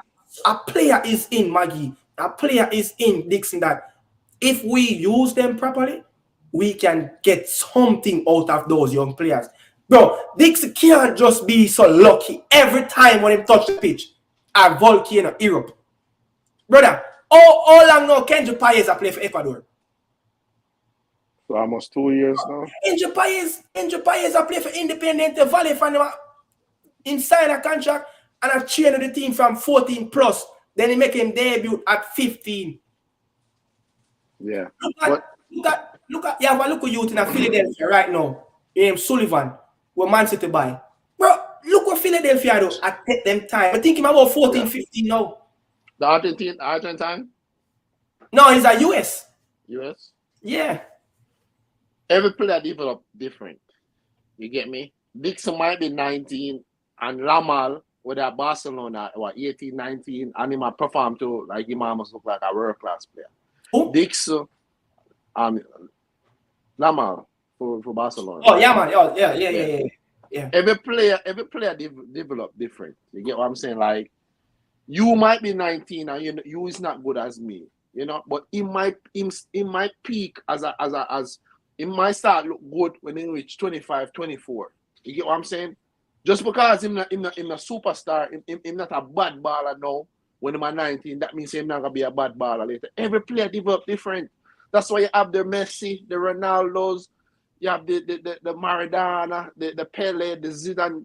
You have world-class player. And in them only, they're God make everybody different. You get me? Everybody have a peak different in time of their life. You get what I'm saying? So just because a player in a League 1 at 19 and Lamal in a Spanish league I do it, that means that Lamal is not Dixon will not get to that level. Man, I say him might. Man, I say him gonna reach to a level where he might play, he might win Premier League, he might win Champions League. But when me play a Casafa League in Jamaica, and we play against Bailey, once in your mind, when we used to play against Bailey, you would have thought after, you know, say, yo, Bailey one day, Bailey gonna play Champions League, Bailey gonna play in the Premier League one day. No, at that time, no. And Champions League, no. At that time. Bailey are playing at Champions League now. He might play at the highest level. He might play in a team where I compete for top 4. Never in a million years would I think that Bailey would have get to that level. You get what I'm saying? So people wouldn't need to give the man them time. You get what I'm saying? Yeah. Need Dixon won't ever reach Yama level. Yeah, not everybody now gonna reach that level. You understand? Why am I not gonna reach that level? Or you know, he might not reach that level. You understand? He might. You already right off the man already. He might not be that level, but look, he can get. Look, potential is one, but you see when you can work hard, that you know that is another thing. Look on the thing where Sir Alex Ferguson have always said with Ravel, you know, the man him say, look, you might have enough potential, but you see, if you don't have that hard work, it will just not work. You understand? You know, Francis, big up yourself. It will just not work. You understand? But I mean, yo, Francis, the man never said Dixon, the radiator, and Maggie, the radiator. You know? Salute. What's going on, brothers? How you doing? Bless up yourself. What's going on, man? Man, just it's another day being able to talk the game that we all love. Definitely right off the bat. Ready? What do they mean by ready? Before I give my response, what do you mean? They don't think he's deserved. One man said Dixon for stay at Charlton when the reggae boy get called up because he not get the game and to stay and develop. Meanwhile, I'm the most impactful player over the last 6 games for us. Development is very important. I believe development is very important. Very exciting player is Kaheem Dixon. Again, being at that age, coming from where he's coming from, he got a lot of learning ahead of him. And that's what you want from, you know, young players to be able to build and continue to grow. And in the best environment that fosters that type of development and that type of growth. You don't want a player to be stagnant, you know what I mean? You don't want him to just stay at the same level and do the same thing and not grow. So the fact that he's getting an opportunity to get out of his comfort zone, in other words, go somewhere where he's not comfortable, he got to focus on working now. You got to focus on just putting in that work daily. And for me personally, him not being every time he step on the pitch, he does something. He does something. But we also have to look at it objectively, right? It's not about the emotional side of the game. It's what you actually bring to the game. I think is very important. Now, being in the game, being around these players is very good for a young player of that level, especially if he can come on and add some wrinkles to the game, something that is needed, you know, a little bit of pace, a little bit of energy. But we also have to look at it. It's not only the offensive side of the ball. I feel like it's also the defensive side of the ball. Now, I might not be with everybody with this statement, but I believe defensively, Kaheem Dixon has a lot of work to do. I feel like whenever they get into a defensive shape, he oftentimes, and this is not bashing the young baller. Let me just say that it's literally just critiquing the game. He's standing in no man's land a lot of times. So he can become a liability on the defensive end of the game when you're playing against more high quality teams who IQ is at another level. Because now what they can do now is you can pick on him. You play the ball on that side of the field, knowing that when he's on that side, we're swinging the ball on that side of the field and we're going to attack him because he's not their IQ level to understand how to be in the right space. You know what I mean? Who's going to pick up? Is he guarding 2 guys? He's literally just running. Right now, he's just running off just talent and experience And I think that can be difficult. It puts you in difficult situations. You understand what I'm saying? It's almost like going 10 men down and you have to take out your offensive player to bring in a defensive player that gives you not only a defensive balance, but a bit of offensive balance as well. I kind of see Kaheem Dixon in that type of way, but he's continuing to grow. His ceiling is very high. He's very high. He just got to a system where he's going to continue to grow. But to say that he's going to start getting the team and start, I don't see that for me personally. Yeah. Mike, I'm want to ask you. Daniel, hold on. Me have a call up on the line. Make him go through, boss. Yeah, General, big up Francis and big up Dan. Yeah, man. Nicola, big up yourself. Yeah, man. Big up. Yeah, so we have a striker problem, eh? Yeah, we have a number 9 issue. You know, so we have a number 9 from Luton Town. Him of Jamaican heritage. Don't tell me say I'm Morrissey talking. Yeah, man, I mean. Look, me not criticize the opinion, because it's the opinion, but me just say if I really Morrissey talk still. Yeah, Jaja. You know, I mean, somebody can do a job, but continue point over here with a story, I go. Yeah, me take him in and follow him up because I see the name, so I see the name of some like Jamaican, you know, I check out and see him heritage and thing, but him look clinical and he look skillful and everything, like him would have fit the number 9 role for we. Yeah. Mm-hmm. You remember Gray? Andre Gray? For what? Yeah. You remember when they bang it in? I think he had one of the best championship season a couple of years ago, and it just never happened. It just never happened. You know, but I don't know, man. How old is he? How old is he, by the way? I don't know his age. 28. He's 28. Whoa. 28, 27, one of them there. Good player, no? Good player. I mean, Daniel, what? We hear Daniel. Daniel, all your points where they are first, but what do you have to say about the Luton Town captain? Yeah, top player. Top player. Top player, yeah, he's a quality player. He will. I think he will do a better job right now than Mikel Antonio. What I saw from him last year, Yeah. he would have better job. Look, it would have good for have his selection, but you know, sometimes when you see certain player and you know him reach that age, when you look on the England selection, you have so many number 9.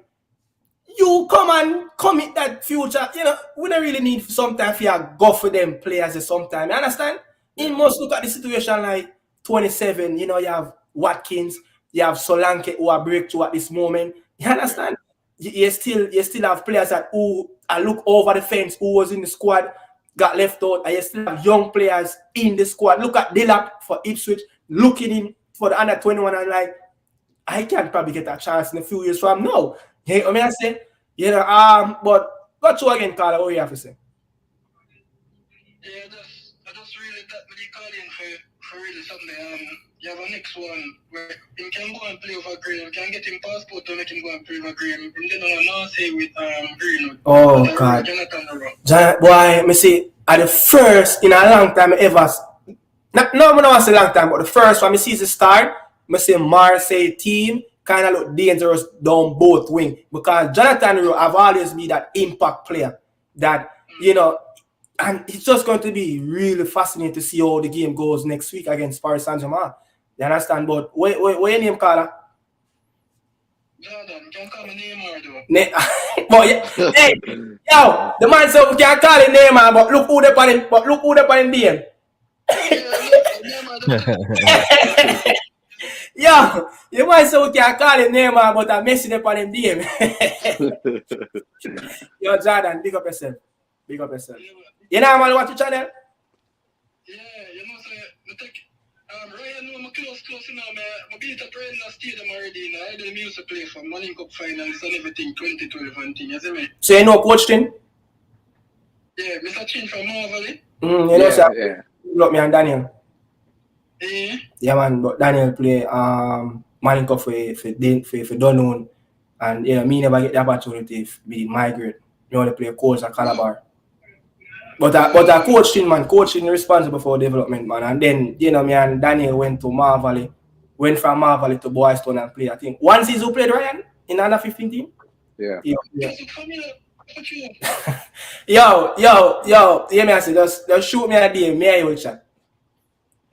Alright. Yeah, man. Do you want to ask one more question, you know? Got you.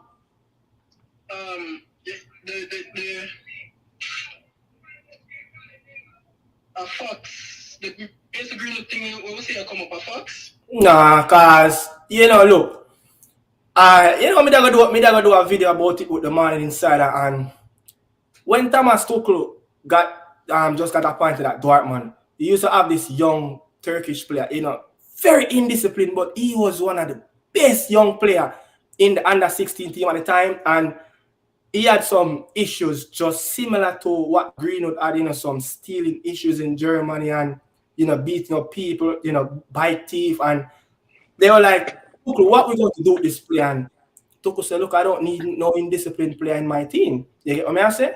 You know, Tuchel is a man of his words, very stubborn. You understand? So I don't think no coach that will ever coach the England team at this time will ever persuade the FA to get back Greenwood in. And it's bigger than the FA. It's the media. You know the media run English football. You know, so it's bigger than the FA. So I don't think, you know, that will ever happen. It's just maybe something that came out and somebody just look. You know, in England, paper sell. They have the most sports paper in the entire world. So paper sell. So they just publish something, and I don't think it's that factual. You get what I mean? I say if something close to happen, I don't think it's that factual. But you know, people just say, look, Thomas Tuchel is there, you know, new coach. A lot of players are going to have the same thing, like, you know, probably we can't get into the team. I see even an article, you know, with the Gazette in Italy that, look, Tammy Abraham is like, you know, new coach, so I probably can be in the team again. You know, so it's just one of them things then. Oh, I am a general. Big up yourself, and I love the show and everything. And Don, big up yourself to Francis, you know? Big up yourself. Yeah, man, bless up. Bless. Daniel, what are you gonna say after Francis talk about the Kyle Dixon? Did you last that thought? No, I was gonna ask Francis. Like, I know I've been seeing a lot of comments in the comment section saying that they think that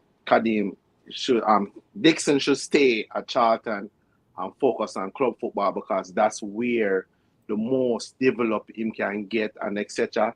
Him coming to Jamaica now really help him. It's like when you're playing for your national team, it's like you come as a finished product. Yeah, finished product. Yeah.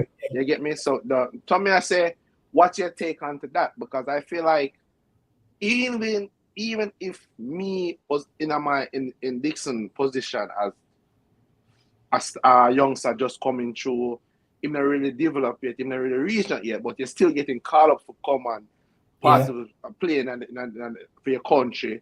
Would you turn on that? I don't know why they must say, yo, you need to leave Jamaica alone and focus on your career. Like, that does not make that. No, I don't think that's right. I think it's just, if you get called up for your country, I think it's still take the opportunity to come play for your country. First off, I forgot to say earlier, thank you very, very much to both of you guys for having me on your platform. It means a lot. You know what I mean? I really, really appreciate it. But I disagree with that sentiment, that statement, that mindset when it comes to Kaheem Dixon. I think he can grow and he can learn in as much professional environment as he can possibly be in. That's what I believe. So being a part of the national team with players that play in bigger club teams, you can learn. You can learn. Number one, you learn to be professional. And how you learn to be professionals is being around professionals.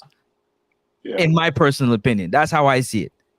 So being in the team, I think it's good for him. I think it's a good progression for him to continue to get into the team. Now, saying that to say this, if you get multiple players who are at a higher caliber at this particular point in their career, and it's either give Dixon an opportunity or give that player an opportunity, then I'm going to go with the player that's going to offer more in terms of where they are currently in their career. Yeah. But if there's somebody that is similar or just slightly better, but they're 4, 5, or 6 years older, I would say give the young Kaheem Dixon the opportunity to grow with this team, because he will be the future of the team. So being around the team, being around the international system, being around how everything works would be in the best interest of the national team. Yeah. I think it's this the same thing too, because I mean, who wouldn't want to play for their country? Like, end of the day, you're this is a once in a lifetime opportunity. You get what I'm saying? So, like, you take pride. You get me? Just even getting called, even if you're not gonna play, just being there, being on the camp, being around all these players from the Premier League, Pinnock, as example, Andre Blake, who has been around the block for almost all these years. Just COE.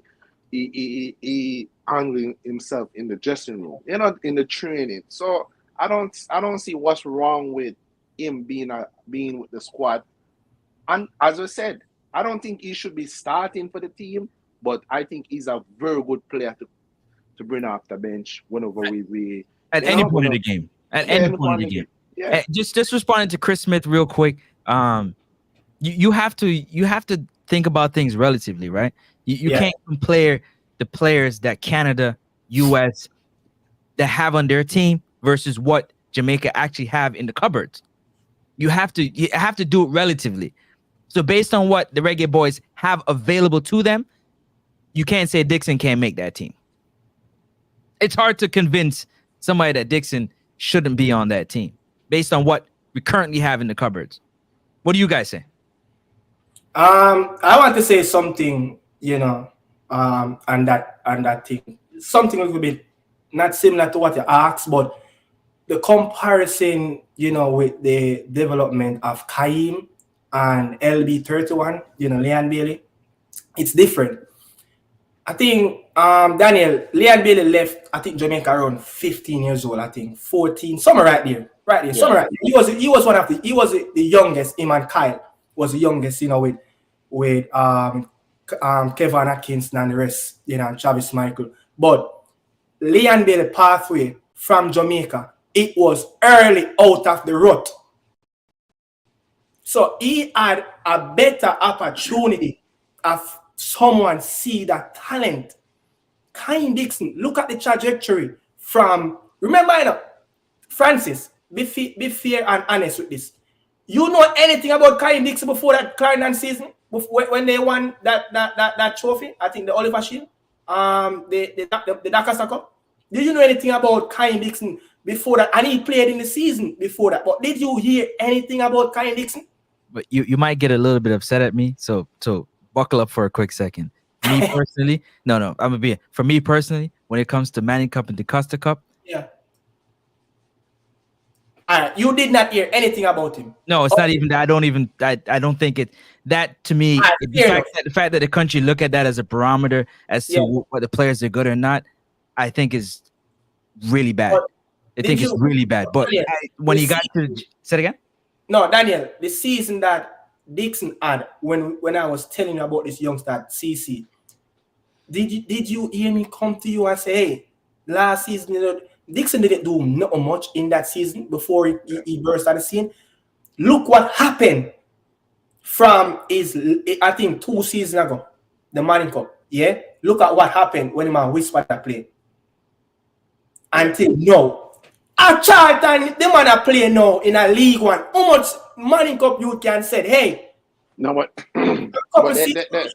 People say, yo, in the comment that at 20. At 20, Leon Bailey has scored goal in Europe. But Leon Bailey had that opportunity years before he burst on the scene for Belgium. Yeah. So Kaheem Dixon, his pathway is different. So look at his trajectory from his last Manning Cup for CC and Aleni Iron until now.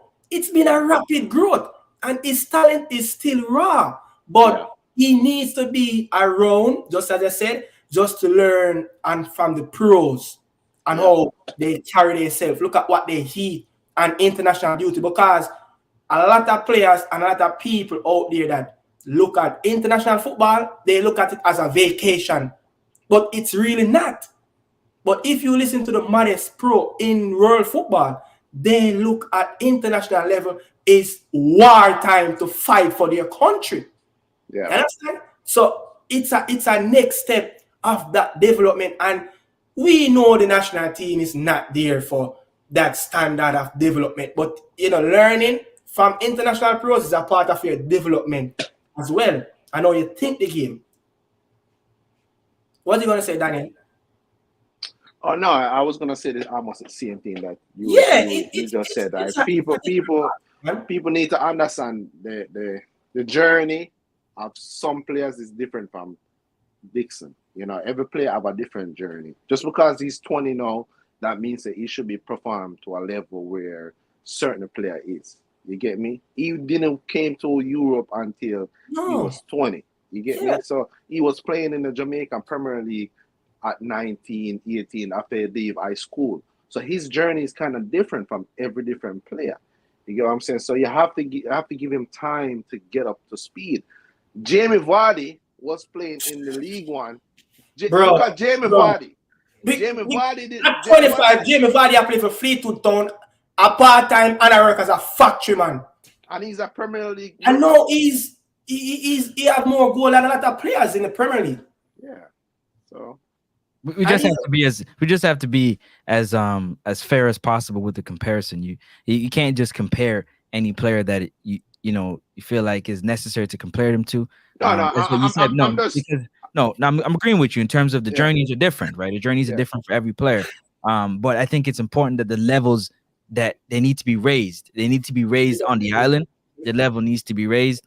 Completely. But to compare, like everybody has it. You have early bloomers and you have late bloomers, and then opportunity meets preparation.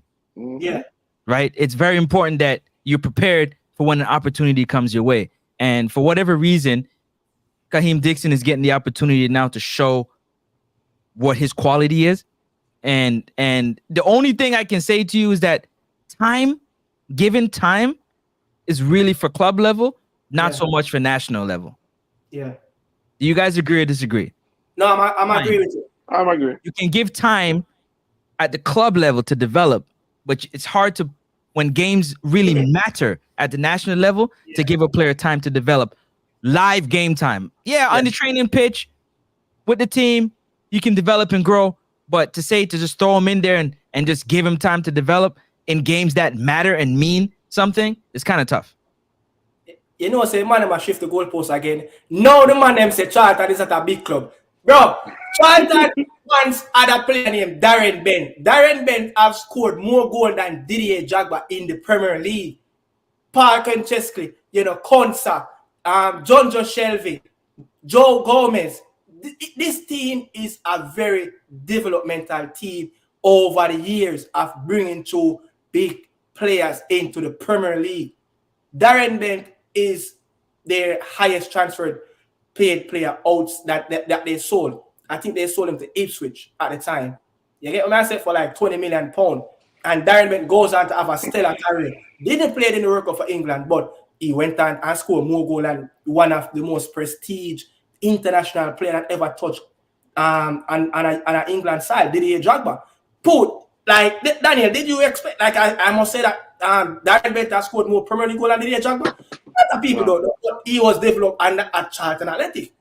Charlton Athletic is a very good team. It's just the early 2000s, they things were starting to go down, and they start to figure out that look, it's the best we just go down and for financial reasons. But Charlton Athletic was a very good team in the Premier League. I think there was another player that try to remember a player that used to play for Charlton. I don't remember. I don't remember that player, but look, I have something that I want to play. I didn't really want to play, but the people them test me, and this is what Nathan Jones have to say about Kaheem Dixon. We've got 4 strikers out injured, which is which is never a good thing. But look, players who played today, the impact of the subs made and everything was excellent. I thought Luke Berry was excellent when he came on. I thought Miles Lieben was a joy to have him back, and then good to see young Kaheem come on, because I just felt that give him a long enough and something happens, because he's like a firework, the boy. The man say he's like a firework, but just if the man say if me like, we just go back. Good to see young Kahim come on because I just felt that, you know, give him a long enough and something happens because he's like a fireworker boy. Bruh, what more you need? This is an impact player. Even the first game for Charlton first team, and the coach has said this already about him. So that means there's something in this player that is when he reach that coach and they can get that next level out of him, he's going to be a super player. So let me ask you a question. I'm glad you said that. Dan and Nick, what should or what can a coach get out of Kaheem Dixon? What is the next level for Kaheem Dixon? Look, maturity and how he's going to manage his game, because you know sometimes when you see him play, you don't really want him to go up and down that much. You understand? Managing game time, you know. And Kaheem Dixon is a player that he wants to go everywhere on the pitch. Sieve out your best spots around the field. This is your strength. That is a weakness. You understand? His position awareness a little bit off the ball when his team is not in position. I think something that, but when his team is in position and he can get in that penalty box, he is one of the most deadliest player in the Reggae Boys team to sniff that ball in the penalty box. Dan, what do you say? I think as far as him as a player, I think he needs to start learn the discipline of the game, the basic, you know, because I feel like our attackers, especially when as him developed very late and come to Europe, he needs to understand the game and as a winger, he needs to learn the discipline side of the game. As far as I heard you say that when he's out there, he get isolated very easily, you know. So I want to see him start to develop that awareness, know where to be, when to go, when to stay back, help out your fullbacks. You get what I'm saying? So going forward, he needs to start learning that, because I feel like the coach might not trust him to start him into games, because when we go against teams that will hurt us, Cuddy might not have that level of awareness to learn. I already learned that. So I need him to start, sit up on the bench, see and say, okay, I need to start, get back in shape. You get what I'm saying? So I hope going forward as him as an individual player, he has to learn the game, not just the attacking side, because in the highest of level, when we watch Premier League, you see the wingers them are get back. Even Liam Bailey have to get back in a Una Emery team. He have to get back. Like he have to defend, he have to help out in fullback. So Kadeem, if he's gonna be a winger, he have to learn that side of the game. If he wants. And what's his best position? What's his best position? Hold on, Nick, hold on. Hold on, but you dodged the question though. You didn't really answer the question. You didn't really tell me. I high press I have on you right now. You didn't answer the question. What about his game can the coach take to the next level? You kind of skirted around it, but you didn't give me a specific. I need a specific. What is his game? Because when you say impact and electric, that's big statements to make. But what can the coach take his game to the next? What part of his game needs to go to the next level for him to, one, make the team, start in the team, and be a bigger impact in the team? Yeah. Can I make David go through? Yeah, man. All right, David, go through. Yeah, my point for answer with the Kaheem Dixon thing is that. Yeah, my point with the Kaheem Dixon thing is that, you know, if you watch football across the whole globe and thing, you know, you have to give them youngster like exposure, you know, and based on the past matches that he performed and he come on, he has made a great impact. And I think that even if he don't start or anything, but give him some game time and experience, because even beyond 2026, we want to be a regular team going into the World Cup. I will have to give these youngsters exposures and experience so that they can perform at the highest level. You understand? Yeah. Another point too is that I kind of different from the point, but with even some of the inclusion of some of the players like Isaac Aiden and so on. To be honest with you, be careful. Them, and I think the GFF is be careful, and that Isaac Aiden. In a sense that these guys has been refusing us and even and it kind of really look very terrible on our side, So what are you saying? You didn't want him to come? The other inclusion of some of the English players and so on, I'm telling you, is that alright, based on his current form, in that even I don't even see him getting any game time or anything, and it's a double standard. Steve McCLAREN has declared that people who are going to represent us as Jamaica, they need to have game time, and why are you going to give somebody like that game time and not getting any game time for your club? You understand what I'm saying? That is, So, to be honest with you, when you look at the whole landscape of the football in Jamaica and so on, we have to utilize players that are effective in position. All right, for Damian Lowe, to be honest with you, I think even me and discuss this with my brothers and so on, because we talk about football a lot, especially we're in New York and things. And to be honest with you, I think that we should give Damian Lowe a chance in the stadium. Because Latibo they're not going to cut it, especially when we play against formidable opponents. You understand? See, Damian Lowe, I think, is working until we can get a very established stadium. That's my point I have to give you guys tonight, alright? Yeah. You don't think Damian Lowe is that time bomb in the midfield? You give away too many fouls, too many yellow cards. You want a midfield like that in your team?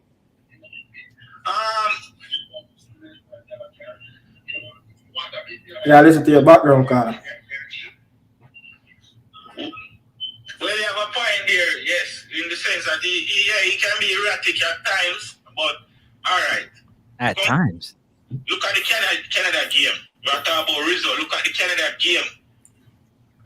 Remember that switch. That switch what we do in the Canada game is that you put him in the stadium and the game changed and we came back from behind and win the game. What do you think? But many people that say that is a one-half game. That's a one-half game, Carla. One-half game against the most formidable team in CONCACAF. No, not that time. Not that time. Not that time. Do that against a common team in CONCACAF. Why not? You can do it against Costa Rica and Panama, which I think is the only two challenges in the CONCACAF to qualify for this World Cup. But Carl, I remember say that Canada game, they never have a coach. That coach was an interim coach, which was Mauro Biello, and that team was all over the place. That midfield, you understand? But that was just a one-half game. That was just sort of knockout punch. That was just an instinct change of just what happened. We tried him there again, and it just didn't really work. Look at what happened in the Copa America. You hear what I say? Against Ecuador. Them have him all over the place. Them pull him out of position because of him playing as a CDM, as a number 6. The IQ level, it have to be really up. So I think for me at this moment, without a specialist, just leave Joe Latibo here, even though he's not going to play at his best. You understand? But we have nobody really there to take care of the football or be that electric around the ground of mapping up, the defensive area. Yeah. Listen to the background in the car. You know what I mean? Yeah, we have a handicap in that position, to be honest. You're getting the ball from behind. Yeah. Turn the ball, look, and pass the ball towards the midfielder, the number 10, and so on. It's just there to intercept the passes from the opponents and so on. Yeah, but that is not enough. We need somebody who can even have some form of vision, Yeah. Otherwise than Damian Lowe, who would you put in the midfield? Otherwise than Lowe, who you put in the midfield? Well, to be honest with you, even though Nicaragua is the weakest team one of the weakest teams in Central America, but we use Maggie and what you call it, Bobby Reed in the middle, making Bobby Reed more player in the middle. No, me not need Bobby and Tyree Fair playing in that midfield. Cause what happened in a Copa America, Alvin to use a 3-5-2, him use Casey and Bobby Reed as a double pivot to shield the back three, but you take away their attacking attributes away that they can create. You understand? So you need, even though Bobby Reed, you know, you put him anywhere in this Reggae Boy team, he will perform at his best because he's commit and he's willing to fight, he's willing to do the extra mile. But yeah, but I just don't think that team of double team with Tyreek Magee in the midfield, I don't think that will be a good idea, especially going in this US game where, you know, you're going to have Musa, you know, you're going to have McKenny. These players are going to press all the way in our defensive third. So you need Magee behind those players in a little pocket to one pass and it break at least 5 players in the US, that line that US going to come up against. You know? So you just need that one player that can play in the 6 as a specialist, yeah, and then, you know, you can add the different variety of players around them. But so which choice you would put with Magee in the midfield? Because Magee the creative player, obviously, for us now, but who will be the supportive person beside Magee? Bobby Reed, because Bobby Reed will do the work. But that's what I'm saying. Bobby Reed will be the supporting person there. You understand? I remember when. So you did not say they're supposed to play as a 6? Likely after Liam will come back and Whisper will come back in the team and so on. I would have played Bobby Reed a more defensive in a sense, defensive midfield. You understand what I'm saying? Yeah. Because he can pass the ball and he can defend. You understand? Yeah. So I would put him in that position. I think that will be the best position for now, for the midfield, and it be more compact in that aspect. Yeah, but you know, in the US game, you're gonna need Magee if you get enough space. You want to take him away from the limelight, you know. So maybe even play Magee in the midfield. Probably good. I don't know. Probably can be a little damage to his, because we don't have the player that can really facilitate him. Put Bobby Reed behind Magee and make Magee push up a little bit and play more attacking. You understand? What about him coming off the right and trying to play an inverted, you know, probably add an extra man in the midfield, because they will play 3. You understand? They will play 3, and then sometimes you're going to have Pulisic is that player that he's going to drift off the wing to get in, so he will create that extra body at times. So I'm saying, you know, maybe Magee can be that extra player that we can add in the midfield as well from the right, since, you know, at this point LB31 seems like he's just not going to be around the team for any time soon. You understand? But I mean, we're gonna touch on some things. So, you know, big up David. You know, respect for calling. What was the question again? No, I want to say, what is you guys' honest opinion on his current form and his inclusion in this Jamaican team? So with the statement that Steve McCLAREN said, that if you're not playing active football or week in, week out, you're not going to get a game being selected in the squad. So I want to hear you guys point on that. All right, we're going to touch on that. Yeah, respect. Francis, back to you now. With this thing now. We're going to show you now. Yeah, man. Bless up. Bless up. Bless up yourself now, Francis. Every time, Dan. Big up yourself. You know, but Francis, me, you know, I chopped up. But you said my dad's a question, but I didn't really dodge it, but I answered that. Look. No, man, you dodge it, man. No, I answered the question. All right, that, look, you know, is improve his game when his team is defending, his position awareness with his team is defending, and his game, he's trying to sometimes go all over the pitch because he's youthful, he's energetic. He just think that he can go everywhere on the pitch. So you don't really want him to get, if the team is not structured that way for him to go around wherever you want to roam, you have to give him that task, you know, improve that his position awareness off the ball so he can get better on that. But position awareness in terms of a fox in the box, that's there.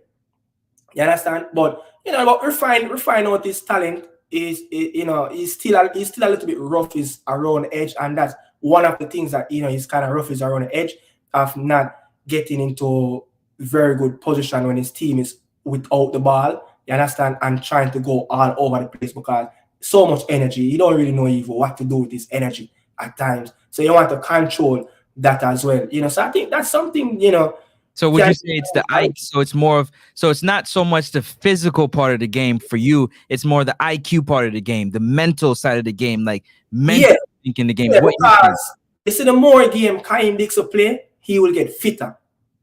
He's not there with his fitness level as yet. When I watch the big bulk up body, because look at Romario, look at Saviola, these players, they are small players. Lionel Messi is a first. So we not really watch how much flesh him have, not at the least, but his stamina. You could see that there's a stamina there, but how the coach can enhance that a little bit more by giving him more game time, set him on a very strict training regime. His diet must be very precise.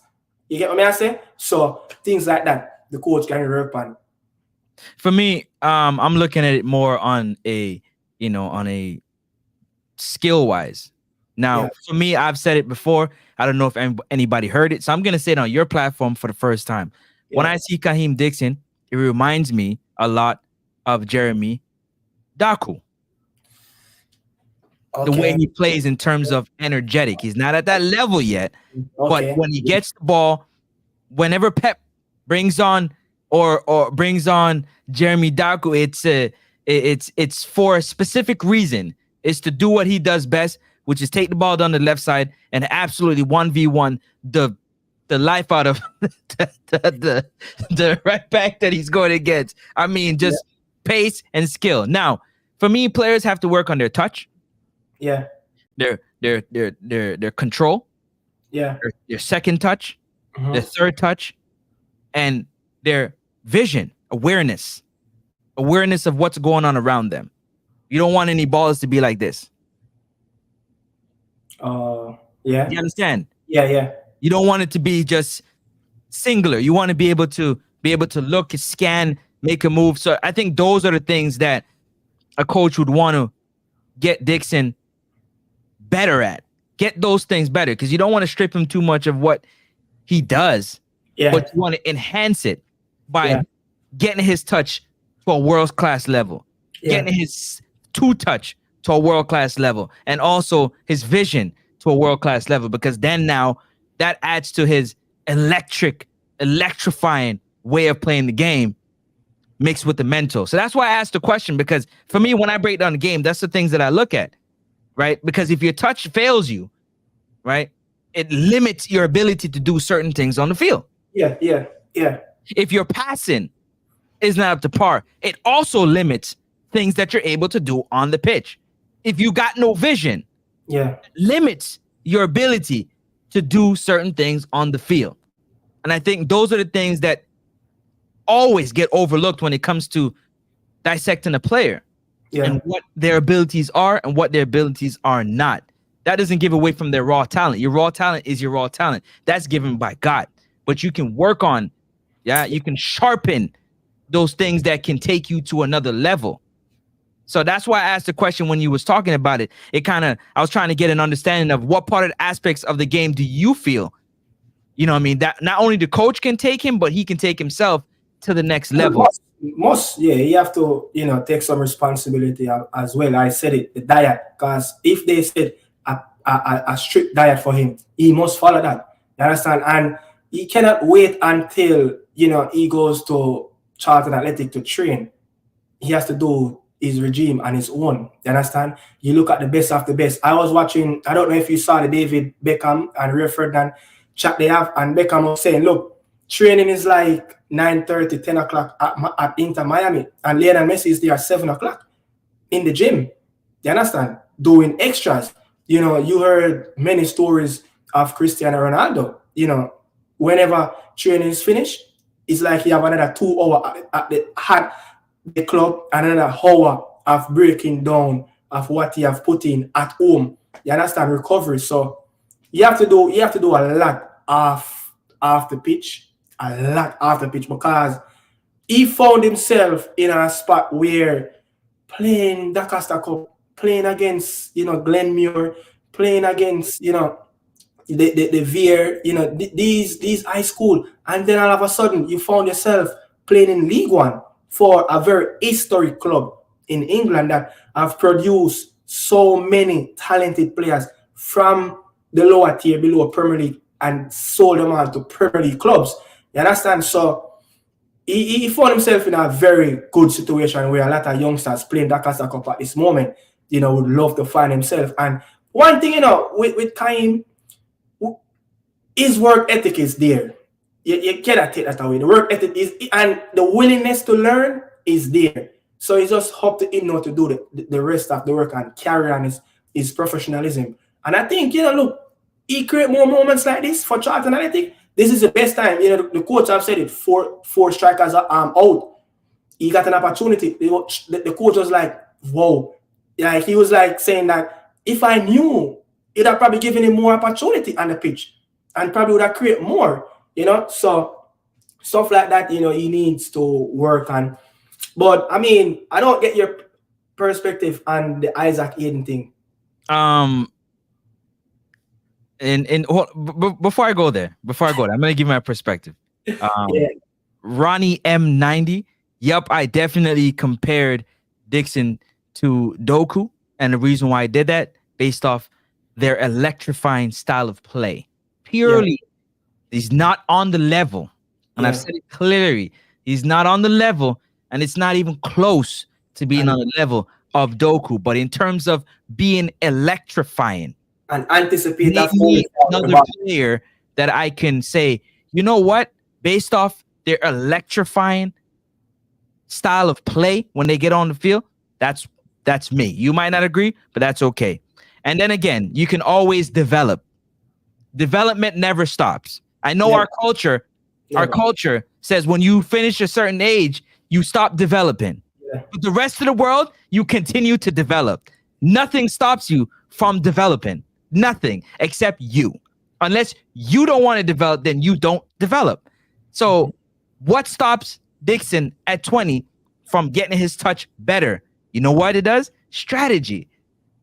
Somebody who understands how to break down getting your first touch to another level. You might not understand because you've never been to that level. And I understand that. But for ones who understand, that's why you go from the EPL and you go to Spanish League and a player improves. Why is that, Ricardo? From the EPL. You go from the EPL to you go from say Manchester City, to Real Madrid, and your game improves. Why would that happen? Because, you know, the Spanish League, they more develop and focus on your first touch as a player. You get me? I say the tactical part of the ball at your foot. Then everything else is second. So that means that you have coaches and trainers who focus. Their job is to focus, strategize, and how to improve a certain player in that area. It's not rocket science. Don't make it be rocket science. You can always improve and grow in all aspects of your life, on and off the field. And if you can't, then you might as well, I'll leave that alone. We won't even do that on here. So back to answering your question, I think Isaac Hayden, with the way that he has played the game, purely on the field, what we have compared to what he can do, it's not comparable. Yeah, very good. You understand? Very it's good. not comparable. If what Isaac Hayden can offer, right? And again, you come in to the team and you train. And if you train and you're dominating the training, then it speaks for itself. Yeah. There's nothing for us to talk about if you come into the team and you're performing at a high level, because football is performance based. It's your performance. It's not what you have. It's performance. So if Isaac Hayden is performing as CDM better than Joel Atibo there, better than whoever you put there, it just is what it is, and he's able to play, why not? Yeah.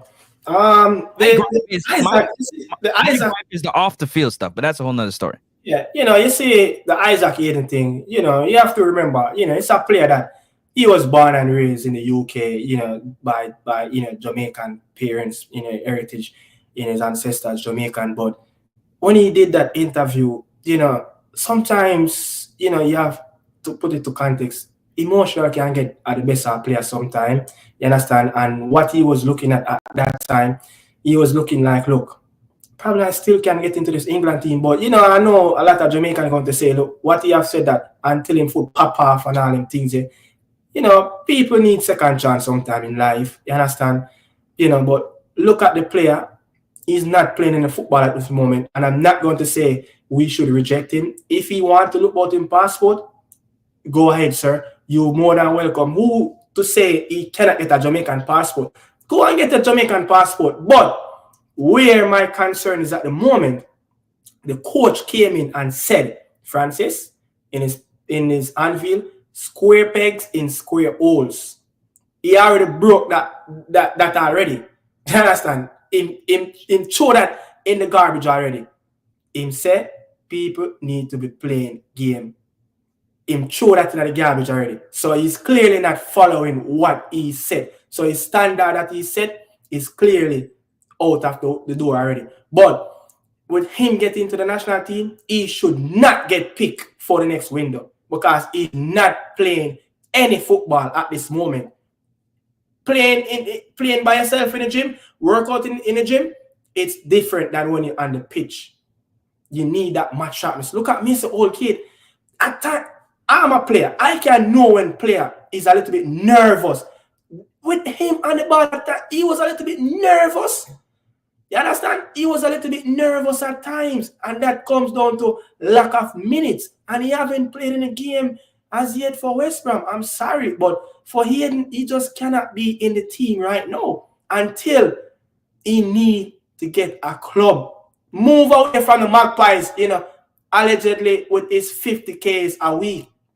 Bro, if you go up on the pitch, cut your salary, cut your last. If you go out there and play good, money will come. You understand? But there's a player there, and what he have done in under Steve Bruce was probably one of the leader in the team at Newcastle at that time.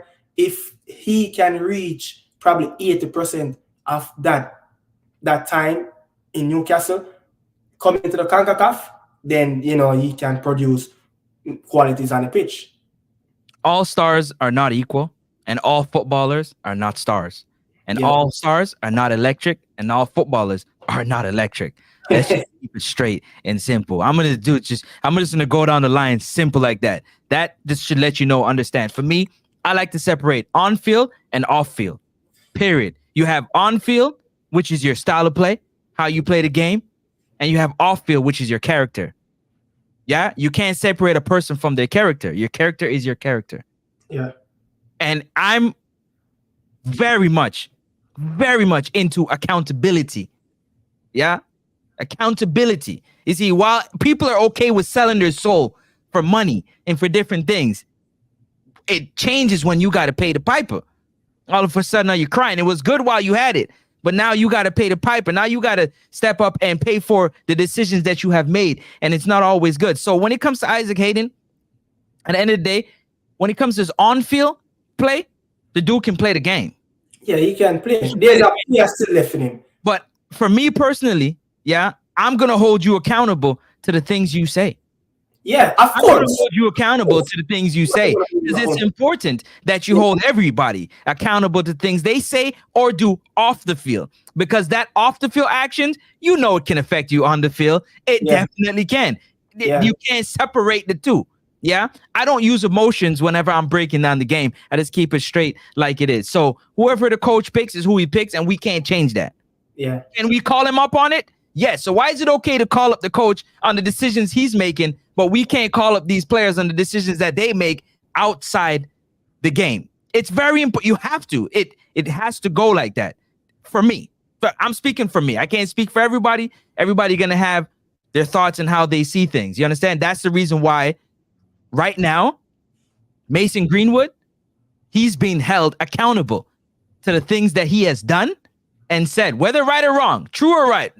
Right? He's being held accountable, whether he liked it, whether he's being held accountable to the things that he has done or said, whether right or wrong, whether you feel he's right or whether you feel he's wrong. It doesn't matter. He's Paul Pogba, the same thing. He's being held accountable to the things that he said and done. Think about this. When you see a player, a good player, moving from team to team to team to team, in case you don't know, to me, that says a lot about your character. Okay? It doesn't say anything about your game. You know why? They brought you in based on your game. But when they figured out your character, they sent you through the door. They're like, you got to go. Yeah. You understand? Because one bad apple, you know what happens, can spoil the whole bunch. Let's not get it confused. Let's just keep it straight down the line like what it is. You understand? And the same thing happens with any team and any player. And I got a video coming up too that's gonna hurt a few people's feelings. But but look, to be quite frank, if he's going to come in and he said, look, what's in the past, I have said something, I am sorry, we accept it, but we're not going to forget what you said. But if he's going to come in and give that commitment, I'm willing to accept that. That's all we need. Reassure the fans by not saying much out of your mouth, because the moment you open your mouth, then the fans will have a lot to say. But reassure the fans by going on that pitch whenever you get that chance for the Reggae Boys, and make sure you put the best foot on the pitch, and play the best of your ability. Then everything goes through the door. Not for me. He comes. Not for you. Not for me. But if he comes, you're playing. Not for me. No, not for me. I'll speak for me. Not for me. All right, right now. For me personally, no, it don't work like that. Your game is gonna be your game. Yeah, your game's gonna be your game. Whether you can play or not, we're gonna find out when you get on the pitch. But at the end of the day, the things that you say or do off the field, you gotta answer to them. Now, when you answer to them, we can move on from it. What do I think about Cairo Anderson? I think he's a good player. Right now, his development is a bit stagnant. He needs to figure out exactly what he wants to do. Because I heard you make a comparison. I heard you say that you would like Whisper to play number 9. Not for me. Not for me. His game to me does not translate into a number 9. My number 9 got to be an absolute goal shark. Yeah? I barely want to see my number 9 cross half line. Yeah. You get what I'm saying? I'm breaking it down so you can understand what my standpoint is for me. Winger, Whisper definitely could be a winger. But when it comes to Cairo Anderson, I think he needs to grow a little bit more. I'm not sure what is going on with him. He's making strides, but they're not really big strides. They're not super huge strides in terms of what's supposed to happen at that age. Do you understand what I'm saying? He's getting the opportunity with the training, but it's what he's doing with it. Like, what is missing? What do you see is missing from Cairo Anderson's game that would take him to another level to be a consistent and reliable midfielder? I don't really think he's a 6, to be honest. I don't think he's a 6, but I don't really see much of Cairo Anderson. But one thing though, what I saw in the game that he played for the Reggae Boys, he don't scan the pitch a lot than regular midfielders does. You understand? I think he's a little bit slow when he get the ball, like as if he's a little bit coward. I know he's probably not the most vocal player, still young. He seems a little bit quiet and shy. He plays like that as well. You understand? But I think, to be honest, I think on the ball, he needs to be a little bit more better. I think times when he get the ball, leave his foot, he makes some wild dribble and he ran into players, or players come and pick his pocket, but he just want to take too much touches on the ball when he's not really scanning the pitch. And if you're not scanning the pitch, you're going to cut your time on the ball. But if you're scanning the pitch, you give yourself more opportunity and more time to make a decision. So I think that's one of the difference with when I see Maggie in the midfield. He's always be looking around. Look at the best creative players in the midfield. They have always been moving around and scanning the pitch without having the ball. So I just think that he's another player that is still a little bit raw. But if he can go in the right system and have the perfect balance around him, players that can help him, you could just imagine if we can get somebody who is comfortable on the ball. Just like when Tyler Adams is in that midfield for the US men's national team, he get the best out of McKennie, Musa, Giorena, Tillman, all these stuff, because that composure on the ball it gives if players them more time on the ball because they will get the ball in a better situation. You understand? He will get the ball in a better situation where he'll have more comfort on the ball and more time and space to do damage. Yeah. 100%. And that's what it is. I think he needs to figure out, or sometimes the club has a lot to do with it, where they play you at, you kind of develop. But again, it has to come down to how you want to play the game, right? Usually you start out playing the game at a certain position, you get moved to another position, but you try to expand your game. You try to improve your game at that level. You understand? So if you're going to play CDM, you try to figure out how to play the best CDM you possibly going to play. If you're going to play the cam, you're going to figure out how to play to the best of your ability. So in other words, you're going to work at expanding those skill sets. You're going to work at improving those skill sets, not only mentally, but physically. Because again, it's all well and good that you can play physically. Yeah. If you can't mentally think the game, it doesn't really matter. So your off the field mentality really impacts the way you play the game.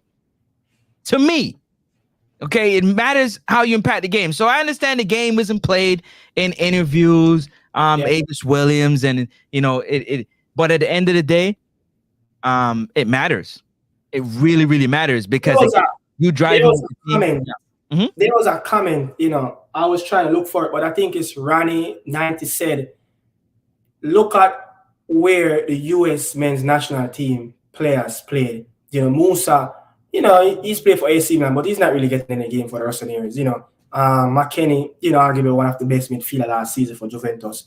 Tyler Adams, since that injury is not being the best. You understand? I think they have a player, in the La Liga, used to play in the midfield as well, the Brazilian ancestors. But he said that look at where those players are at and look at where Tariq Magee is in the USL. Look at Honduras in the quarterfinals, beating Mexico 2-0 at home in San Pedro Sula. Eric Sanchez, Alvarez, and I don't remember if it was Chavez. The Mexican league is way above the Honduran league. And those players at the time were playing at a very lower standard than that midfield three for Mexico. So I don't know what's that comparison. What is it that because Maggie is in the USL, remember once these players used to be at a club in the Belgian Pro League, but because of situations, many coaches come at the club, the coach was in a mess. People don't really understand. When a club is in a mess internally, a lot of players can't function around that environment. No, apparently it's only about the player on the field. The rest of the stuff don't matter. A lot of people just think it don't matter. Just fling with everything else that happened. It's what you do on the field. That's all that really matters. And in a perfect world, it would be like that, but it's not a perfect world. So that's not what it is. You understand? Yeah. And I think that's very important because you think about it, it's a team game. I think we as Jamaicans, we get so caught up in individual play that we forget that it's a team game. The more you play as a team, you cover your weakest links. So not everybody's going to be on the same level, but when you play as a team, you kind of cover up the mistakes that a weaker, talented player might make based on the team. So we look at it, we want to talk about a Messi. Messi wasn't as good until he started to play with the team. Yeah. That's what Ronaldo's still trying to figure out for Portugal, how to play as a team. Yeah. Because if the focal point is on you and you take that upon your shoulders that you have to carry the team. No, it's a team. Everybody has to be on a link together and play together. Some of the good teams, they play together. You have to play together. It's very important that you play together. So if you look at a player like a Cairo Anderson, when he comes into the team, right, and you have senior players, are they putting him in positions that exposes his weaknesses? Or as a team, are they covering his weaknesses and exposing his strengths? That's really the question. What do you say? Yeah, I just said it. Because look, you see, a six is like the engine to a team. You get what I say? If you take the engine out of a car, there's no way that car can perform at its best. So with Joel Latibody here, with him in that 6, it's going to cause a lot more players to be 10 times better in that midfield just to cover up his weakness. And these players that we have, I don't think our players at this moment is equipped enough to deal with that. You get what I say? So these players are playing with a midfielder that is scared to go for the football. He's scared to take touches on the ball, but he's brave enough to go and challenge. But he always get caught off the ball. Players running off his shoulder. So you're saying he's limited and is limited in parts of his game? Yeah. So with a Kira, a player like that, and a Kaim Dixon, in the sometimes can play drop in the midfield. At times he drop in the midfield, but when you look at players like that, a DJ, when sometimes you look at a Casey Palmer, these players have to be doing extras because the work that the 6 should be doing, he's not doing it. So sometimes the pressure these players come under to perform, and they have to be playing 1.5 better, and next player play another half better to cover up for Latibody weakness on the ball. And we don't really see that at times because we are looking at different stuff. But Joe Latibody is hampering the midfield, and this is why the midfield is looking just as how it look right now, because we don't have anybody that can play there and get the best out of those players. I listened to interviews with Xavi, Iniesta, Fabregas, Rakitic. They have all said, look, play with Sergio Busquets. It make their job 10 times easier. You understand? So if we can get something close to the level of a Tyler Adams who get the best out of a US team in that midfield, our midfield will be a little bit more easier, because if you get Joel hold on, Nick, but hold on though. When he's on the field, do the players trust him enough to actually play through him? Joel Latibody? No. Look, K-Roy Anderson or Latibody, whoever's playing the 6, does the rest of the players on the field trust whoever is in that 6 to actually play through them? Because it matters. It matters. If you don't trust your 6 to play through them, then you're losing that part of the game. Yeah. You're losing that part of the game. That's I go back to the team game again, Nick. You tell me, because if you're not trusting your 6 to play, that they have the ability to actually do what you want them to do, then I was going to get this clip, but I totally forgot about it. Beckham done an interview with Gary Neville, and he touched on something just like that. He mentioned that the importance of Gary Neville of playing as close as possible, making those runs timeless, time after time after time.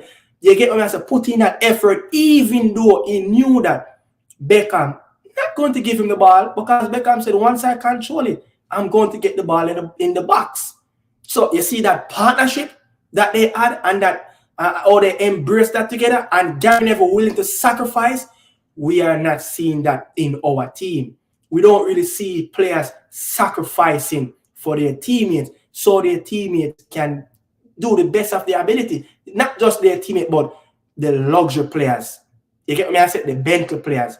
Tariq Magee is just he's not an average car. He's a luxury car. You can't just put any parts on him and it will work. You have to play around players that going to help him. In the France team, in the 2018 in Russia, what Didier Deschamps done? Didier Deschamps brought Matuidi out on that left-hand side to bring the balance between Griezmann, Mbappe, and Olivier Giroud, because he knew that these players will not press according to how he want them to press. So he brought those players in the midfield alongside Matuidi playing from the left, coming inside at times to give that balance.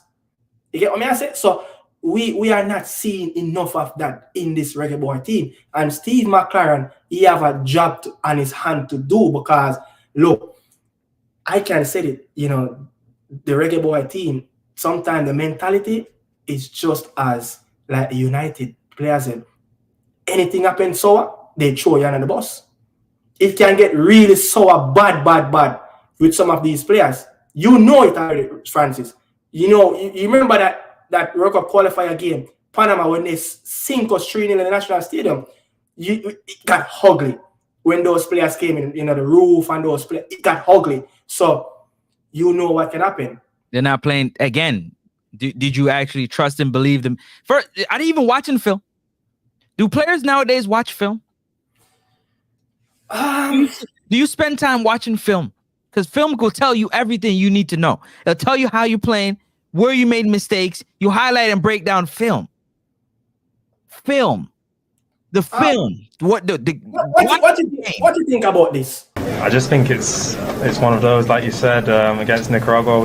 It was a hostile environment. It was tough on the pitch to keep the ball, but we got the result. And then tonight, it's just finding the time when we need to be steady on the ball, slow it down to almost drag them out, and then pick up the pace of that injection where either we slap it through the lines into our 10s or play the balls over the top for the runs that we've got in behind. So it's just being patient, but finding the right moment to inject the pace that we need to into the game, and that will come with time. You know, we've had two camps now with coach.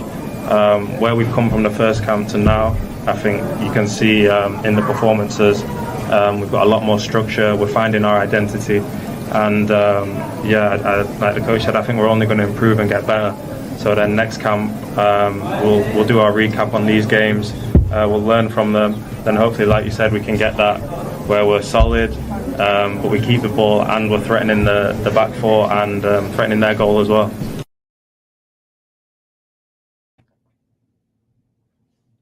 Just sounds like a group of guys who don't believe in each other.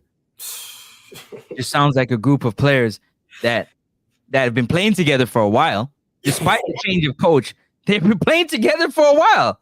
Let's be honest. How much more time do you need to know how your teammate likes the ball, how he makes a run, the confidence that you can slow down and play the ball like this? The coach should come in and be able to see you play a certain way and interject his little, you know what I mean, his little on top. You know what I'm saying? Because you guys already, whether it's changing the style of play, but it sounds like they're not believing in each other. There's no belief there. There's no togetherness. I see it on the pitch. I hear it when they talk. That's what I see. What do you say? Yeah, you know, I see it because I said it earlier. I had a friend that he went and watched a game, and I asked him, did you saw any reaction from Steve McCLAREN when all these wasteful air ball, long ball being played time after time? And he said, look, the coach have said things that he came out and he was very frustrated. Players coming in short for the ball and they were just bypassing them. But that is down to lack of trust. Mason Oldgate probably looking at a player like Tyreek Magee like, bro, I don't even know you. You're probably playing, you're not even in the MLS. I don't trust you enough. But he's probably looking at Joel like, Joel is not is a CDM. Joel haven't been playing CDM, you know, for Coventry that much. He's from right centre back to right back, or in a back four, playing at centre back. You understand? So it's a lack of trust, and I see it at times. Pinnock have clear opportunity to just pass a ball and break the line, but he tend to dribble and run right into the man, and then he try to pass the ball. But there's a reason why, Ricardo. There's a reason why, and I'm going to tell you the reason why. When you're coming to pick up a ball, yeah, and you are bringing your defender with you, why am I giving you the ball? Why would I give you the ball? For what reason? Tell me. If you're coming to me, you're telling me, give me the ball, but you don't realize that I can see. Yeah. You're coming face, I can see your defenders behind you. I can see the wall is. Why would I give you the ball? But why would I give you the ball? But we saw players that under pressure, but those players, look, so for instance, I am the center half.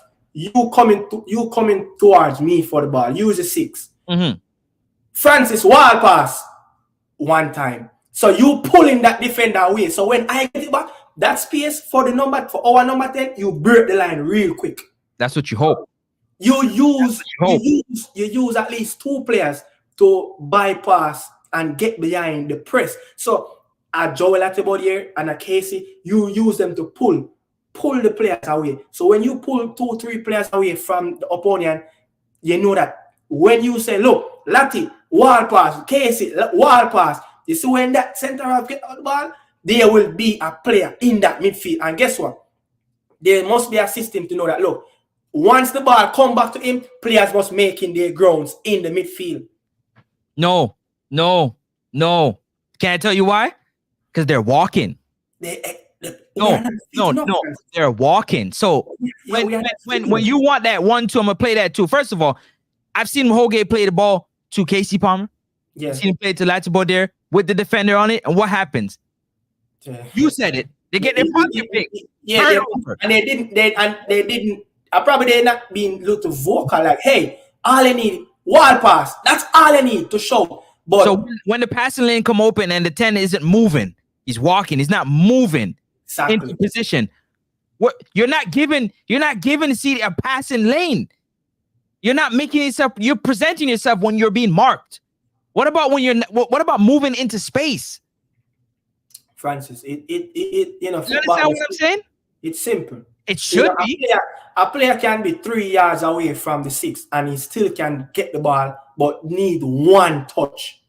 You don't need to turn, just one touch. They got the touch. That's now we're talking about the technical aspect of the game. No, it come back down to getting that specialist. Because that all right, tell me 3 giants in international football national team and 3 giants in club football. 3 club internationally and club. That's them a 3 giant team. In any league? 3 giant in international football and 3 giant in club football. Man, it does not be in order. It's not to be. It does not to be in order. You got order. Argentina, you got Spain, you got Germany, giants. All right, Germany. Okay, go ahead. Germany, Toni Kroos. Okay. Argentina, when they went to the World Cup final, Mascherano was one of the best players for Argentina. Okay. You understand? What happened in Qatar? McAllister and Paredes and Enzo, they were so good with the ball at their feet. And guess what? If you're looking at Argentina team when they went on to win the World Cup, DePaul was nowhere near to collect the ball from the back four because he's not a specialist. McAllister and Paredes and Enzo was that player at that time. And which was the third one? I said Spain. I said Spain. No, Rodri. Spain, Germany, and Argentina. Yeah.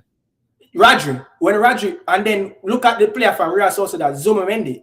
These players are so. When you look at the best, you have a critical player in that 6 to play as a specialist. But we don't have that talent. We don't have that talent. Look at who won the Premier League for Leicester City. N'Golo Kante. Okay. You get what I say? Yeah. When Chelsea was at their best, when Roman Abramovich just came in, people was like, McCLAREN, where's this talent is from? He was the specialist in that midfield.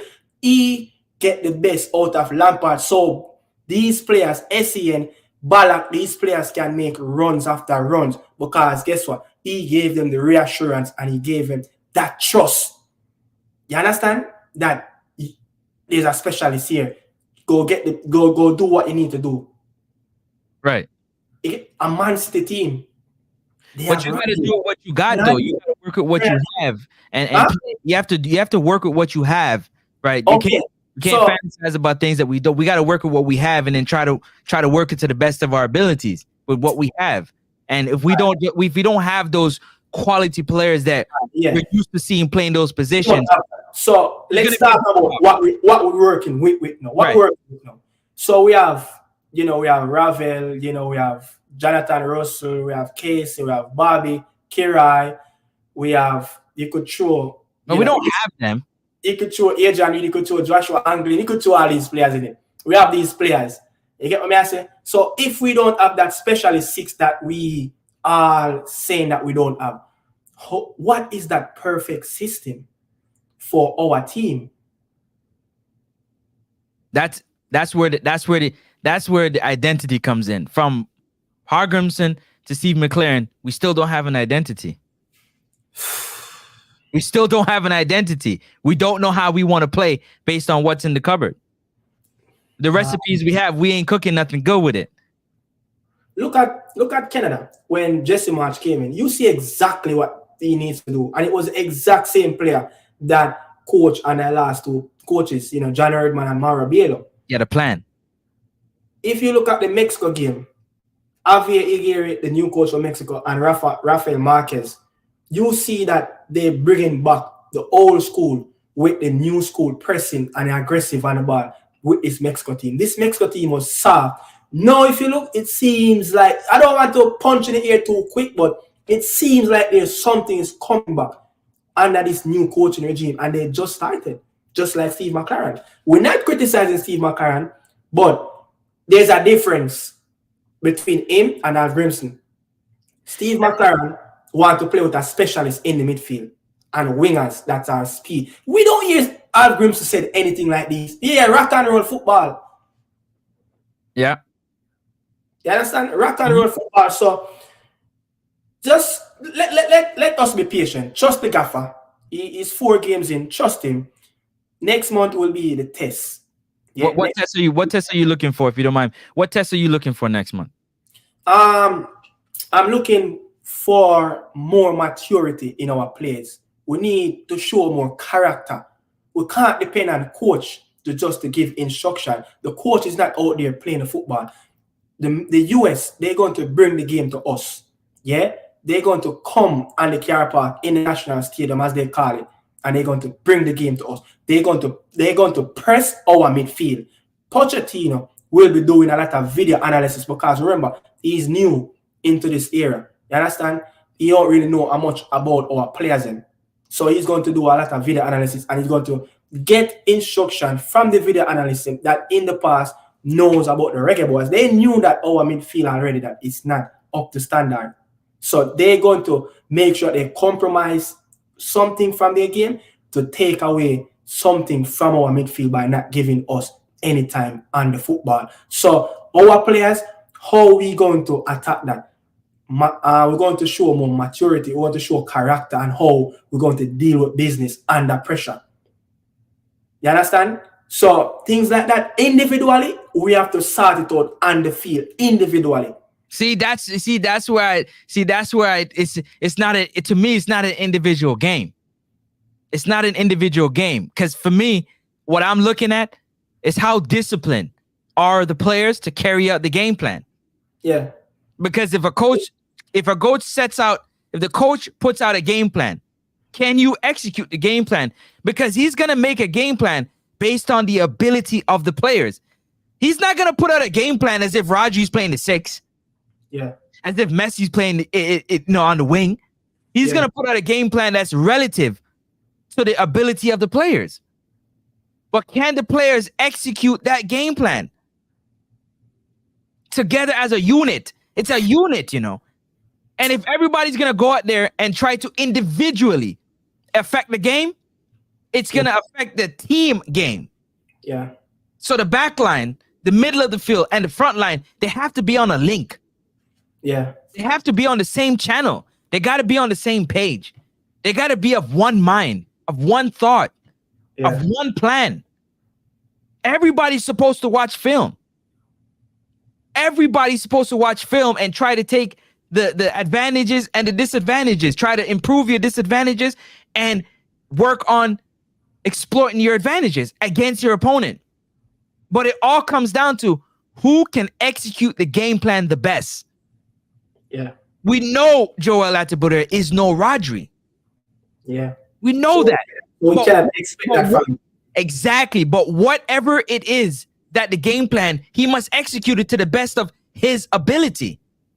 And if everybody's executing the game plan as a team to the best of their ability, we're all moving in the same direction. Yeah. You understand?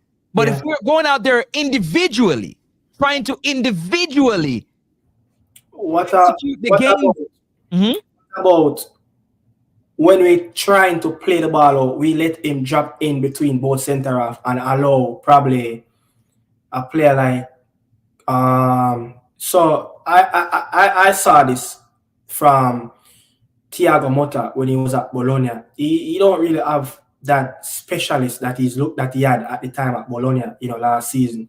And what he did, he brought player off the wing.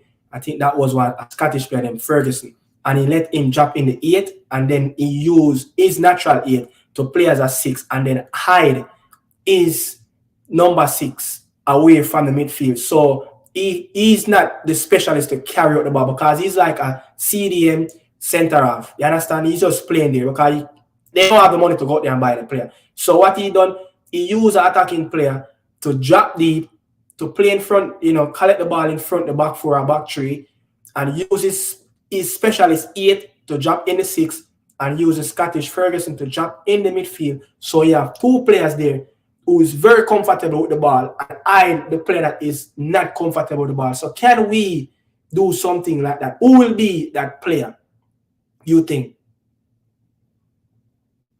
Is it that we can allow Leon Bailey to come inverted and probably push up the wing back and let Joe Latibody drop in the in the defensive area to the right back? It shouldn't even matter. It's really and truly what the system that you put in place. Yeah. Should fit all the players that you have. Now, there's levels to everything, right? So when you have a player like a Joel Latibudi, let's give you an example, and you have a system set in place, they're going to play a certain way. Yeah. But if you, let's just say for conversation's sake, right? You plug in a player like an Isaac Hayden who might be levels above Joel Latibudi as a 6. The same system, you're going to get a better result because they're going to be able to mentally think the game a lot faster than a player who's not at that level. Yeah. But the system is still in place. All the coach has to do strategically on the board is make some adjustments, like you said, to either whatever the case may be, facilitate the play. Put pressure on one player to save, to be a savior, because it's a team game. Yeah. And I like what Ronnie said. I'm sure every player watch film. They're pros, but can you execute what you see on film? It's all about the execution. You can see it and not be able to do it. Can you not, Nick? You can see it and not be able to do it, right? This is a long debate about this, Reggae Boy. I mean, I don't know when this is going to solve, to be honest. Hopefully, as report, Lewis Bacon players, I probably trust Lewis Bacon more because he's not getting the majority of game time at Stoke, but he's in a system, he's in an environment where he's training every day amongst pros, and he's in a match day squad time and time coming off the bench. You understand? But I don't know, man. This is a long debate issue. It's the same thing like the forwards. They're only as good as the service they get. Yeah. It's like going to McDonald's. You're only as good as the service you get. If you go buy food and you get poor service, you might have a poor attitude. You go buy some jerk chicken and the person on the other side of the counter is just hoggish. They're just angry. You're only as good as your service. So our forwards only as good as the service they get. You need an opportunity. So it's the same thing. That's why they have to play together. They have to play together. What about this though? I can't stress it enough. Together. What about this though?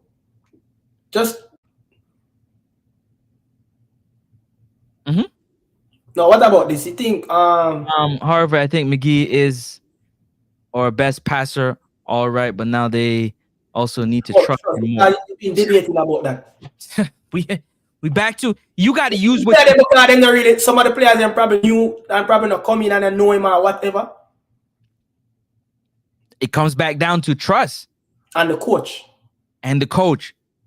And again, he might not be at the level that they're used to playing with, but it's up to the coach. Yeah. In the locker room, putting out the right strategy.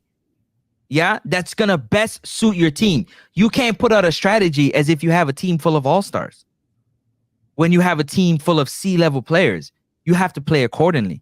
Yeah. Do you understand? You gotta look at the expectations. you can't expect them to play the same they played in England. It will never happen. I don't understand this.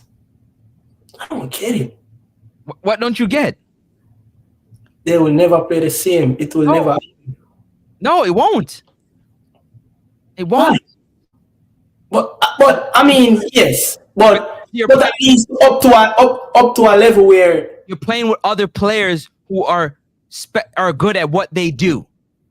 You ever played on a team that you have to do more than what you're called upon to do to support your teammates, and then you play on a team that all you have to do is do what you do, because the players around you are going to do what they do. That's never happened to you before? Yeah, that do happen. That do happen to me. And it makes you a bit happier because now you get to freely play your game. Yeah, but I kind of touched on something similar to that earlier, where I said, you know, if we have midfielders that playing alongside Joel, who equipped enough to play in a central position, 6, 8, 10, but because they're playing with him, who is the first line of getting the ball from the midfield, which technically is supposed to be the first line. The ball is supposed to go to the 6. Then he possesses the ball towards them, but it's not happening. So he bring pressure on those players to have to drop a lot more deeper. Yes. And again, that's what you have to do. You have to deal with what you have. Yeah. Right. And that's why the coach is saying he needs specialists and he needs this. And yes, it's all well and good. But what about those teams that have a lot of domestic players that play on the national team, but they play as a team, Ricardo? Yeah. And you can't beat them. Why? Because they play as a team. It's still a team game, you know. So when you're out there freestyling, stepping over, and woo, the fans are going crazy and whatnot. But that doesn't do anything for the team. It does something for you. It doesn't do nothing for the team.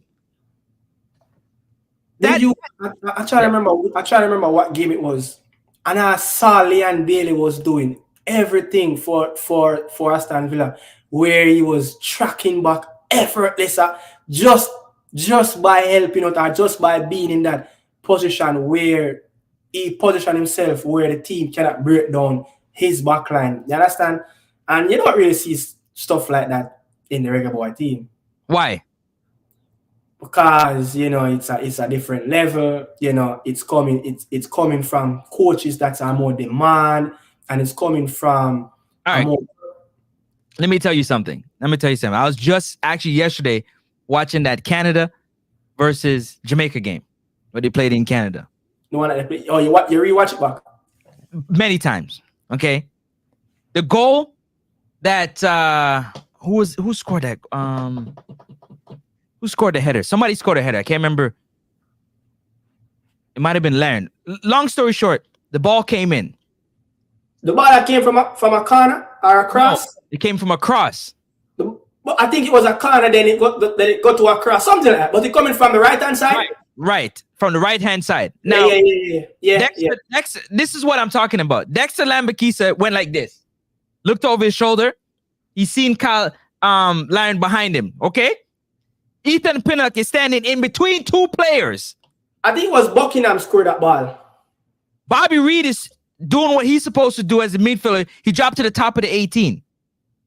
Damian Lowe standing in no man's land, watching the ball like this. The ball went over his head, right onto the head of the player. Boom, right into the net. Yeah. Just to give you an example.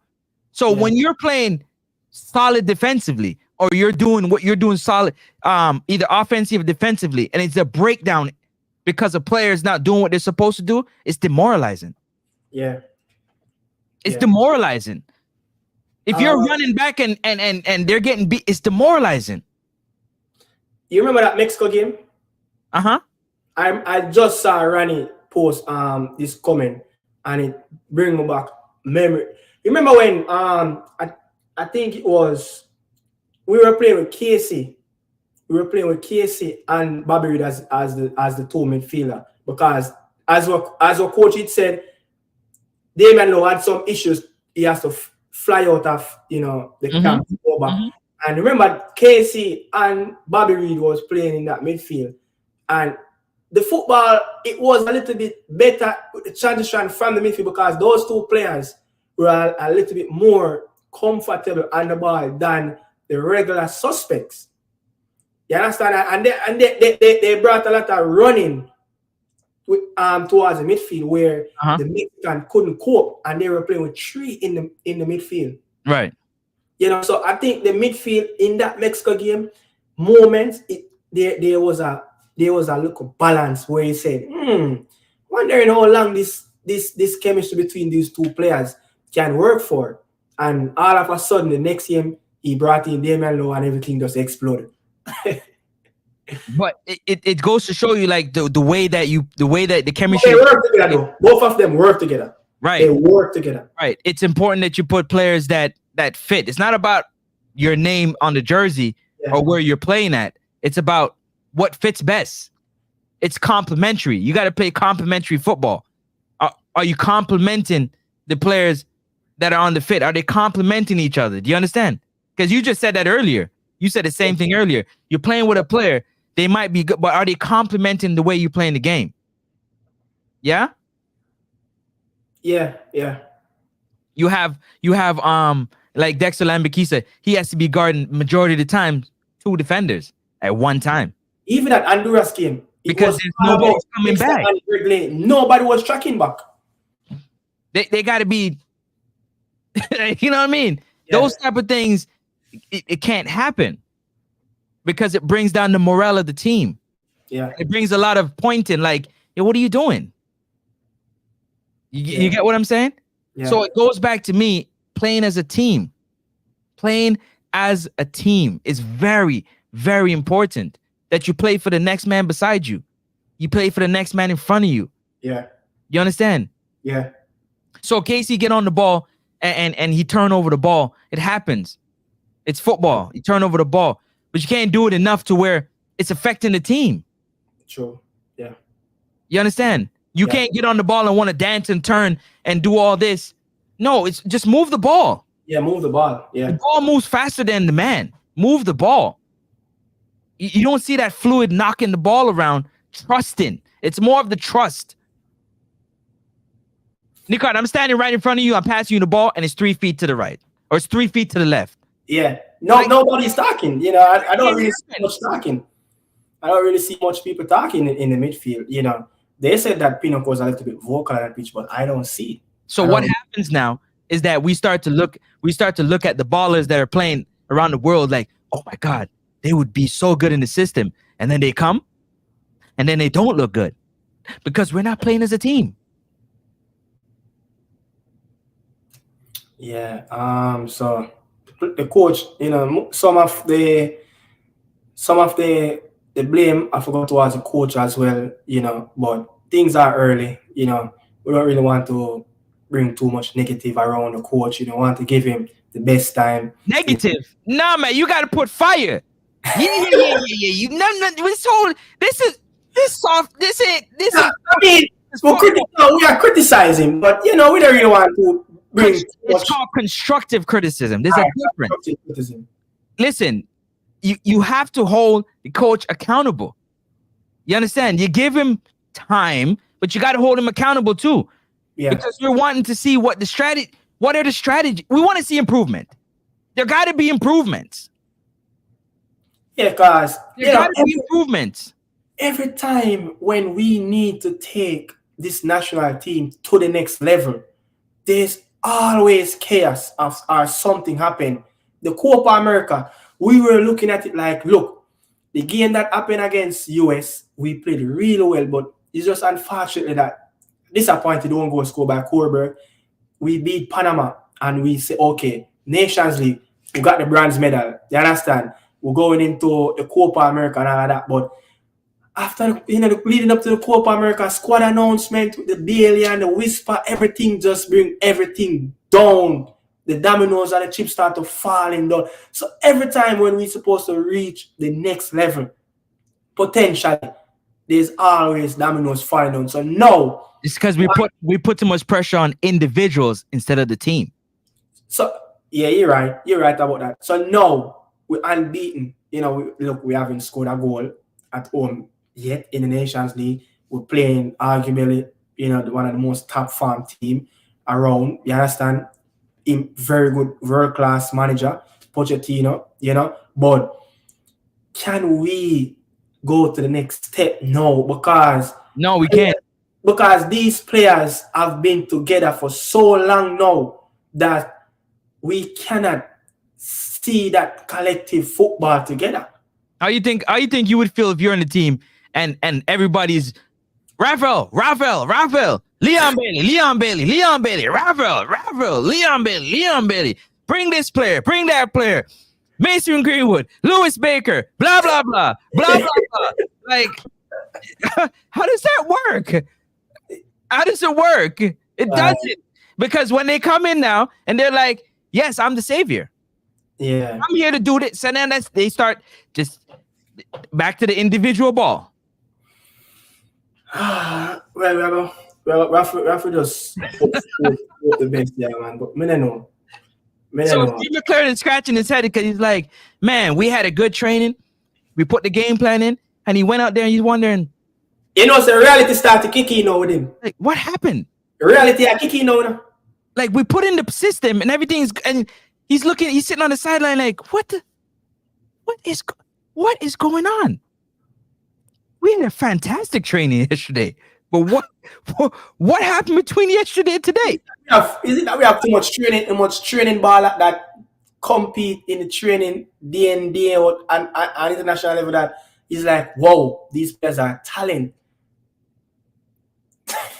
And they leave it all on the training pitch? Quite possibly. Okay, give you an example. McGee had a terrible game, right? Yeah. But where did the team lift up McGee? Who lifted up McGee and support? Who in the midfield seen McGee was struggling, but did something to help him jumpstart his game? We don't have that leadership. Jesus, well, what are we talking about then? We don't have that leadership. We have players that can bring leadership to the squad, but they are just not doing it. Is it, Francis? Is it the man who just take a thing as a vacation thing?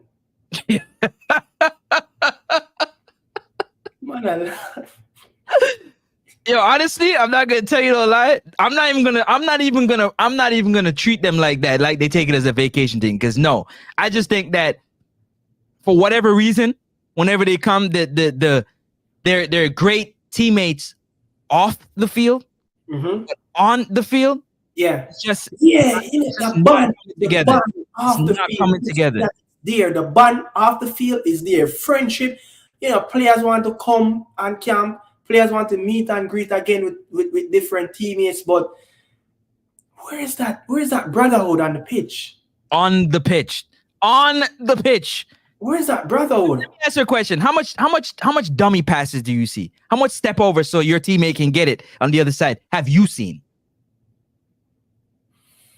I see man passing the ball to somebody on the other side and man control it with two players beside them. Like, you can dummy that. Like, are you playing with your team? Do you understand what I'm saying, Ricardo? Yeah. Like, are you enjoying the success of your teammate or only your success? You see, as soon as things happen and start to get spoiled on the field, players just start to hold their head down. Nobody want to take accountability. Like, look, we have been playing like a shit for the last 20 minutes. Come on. You. We not have that. We not have that leadership. You know, if you probably look in at the past, you know, Ian Pepe Goodison, you know, as how they describe Hector, right? These players were very vocal and trying to lift the standard of different players. Like, look, you shit, man. Lift your game. You understand? How much time you support Arsenal, right? Yep. How much time you hear the past history of Wenger with the Seaman, you know, with all these Patrick Vieira, you know, all these players in the past, Thierry Henry telling like, yo, bro, you're playing like a shit, bro. Like, come on, raise a game, you know? You have Bobby Reed out there. He running hard. He running hard. And Casey's walking. The key on them, you know, all these players, Ashley Cole, these players were leaders. How much time you hear the past Arsenal players have hit out at Arsenal team probably like the 7 years ago that look, this team is, the spine is weak. Nobody want to take that responsibility and lift the team. So it's going to take a strong manager to lift this team. And as Mr. McCLAREN, I don't know, I don't really want him to be as best friend of the players. I don't really want it. Now he holding him accountable. He's doing it in his way. Yeah, but you know, him do it, but he don't really do it so harsh and critically. He use certain words. Yep, trigger words. If you know, you know. So then know when the manager says stuff like that in interview, does the players listen to the manager interviews? Does that word carry out to the camp? It stops. It seems like it stops right there. And this is my question to the guys. Message that the coach said goes back into the WhatsApp group. What happens to the pride as players, man? What happens to the pride as a player? That's why people like always bring up 98. Like, what happened? Where's the pride to actually want to play for the next man next year? I say it over and over again.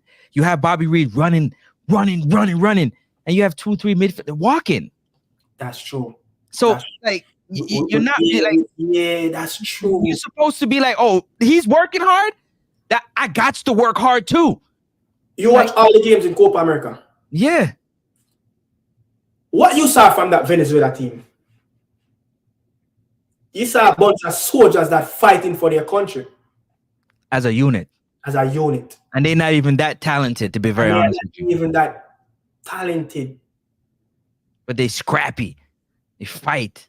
And I'm not talking about physically fight to catch a yellow card or red card, because people get that confused. I'm talking about on the pitch, actually like playing hard for one another, holding each other accountable to the way that they're playing.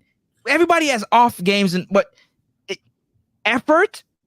And that's why this Panama team is so dangerous.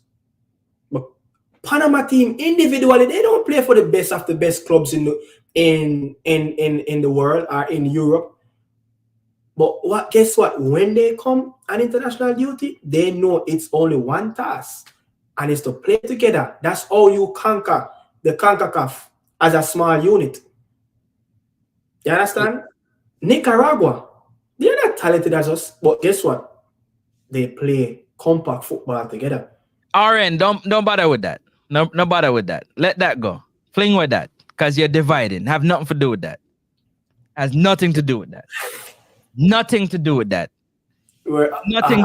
Because the football, the round ball that they kick, and the grass and the white lines, don't care where you come from. They have an Argentina coach, Fernando Boca Baptista. He's not a Venezuela coach, so that alone probably sink all of that way I say. Yeah, for not sure that's the Argentinian coach. He's from Argentina. So whatever you're saying, yeah, I mean, look, Nicaragua team, 4 players are on it that born and raised in Costa Rica.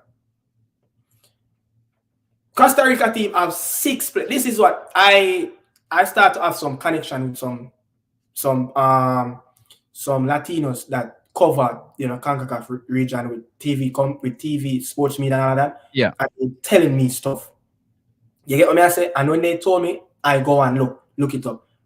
The Costa Rican team have Nicaraguan players that were born and raised in Nicaragua, but left at an early age and start to play football in Costa Rica. You understand? But you don't see the difference.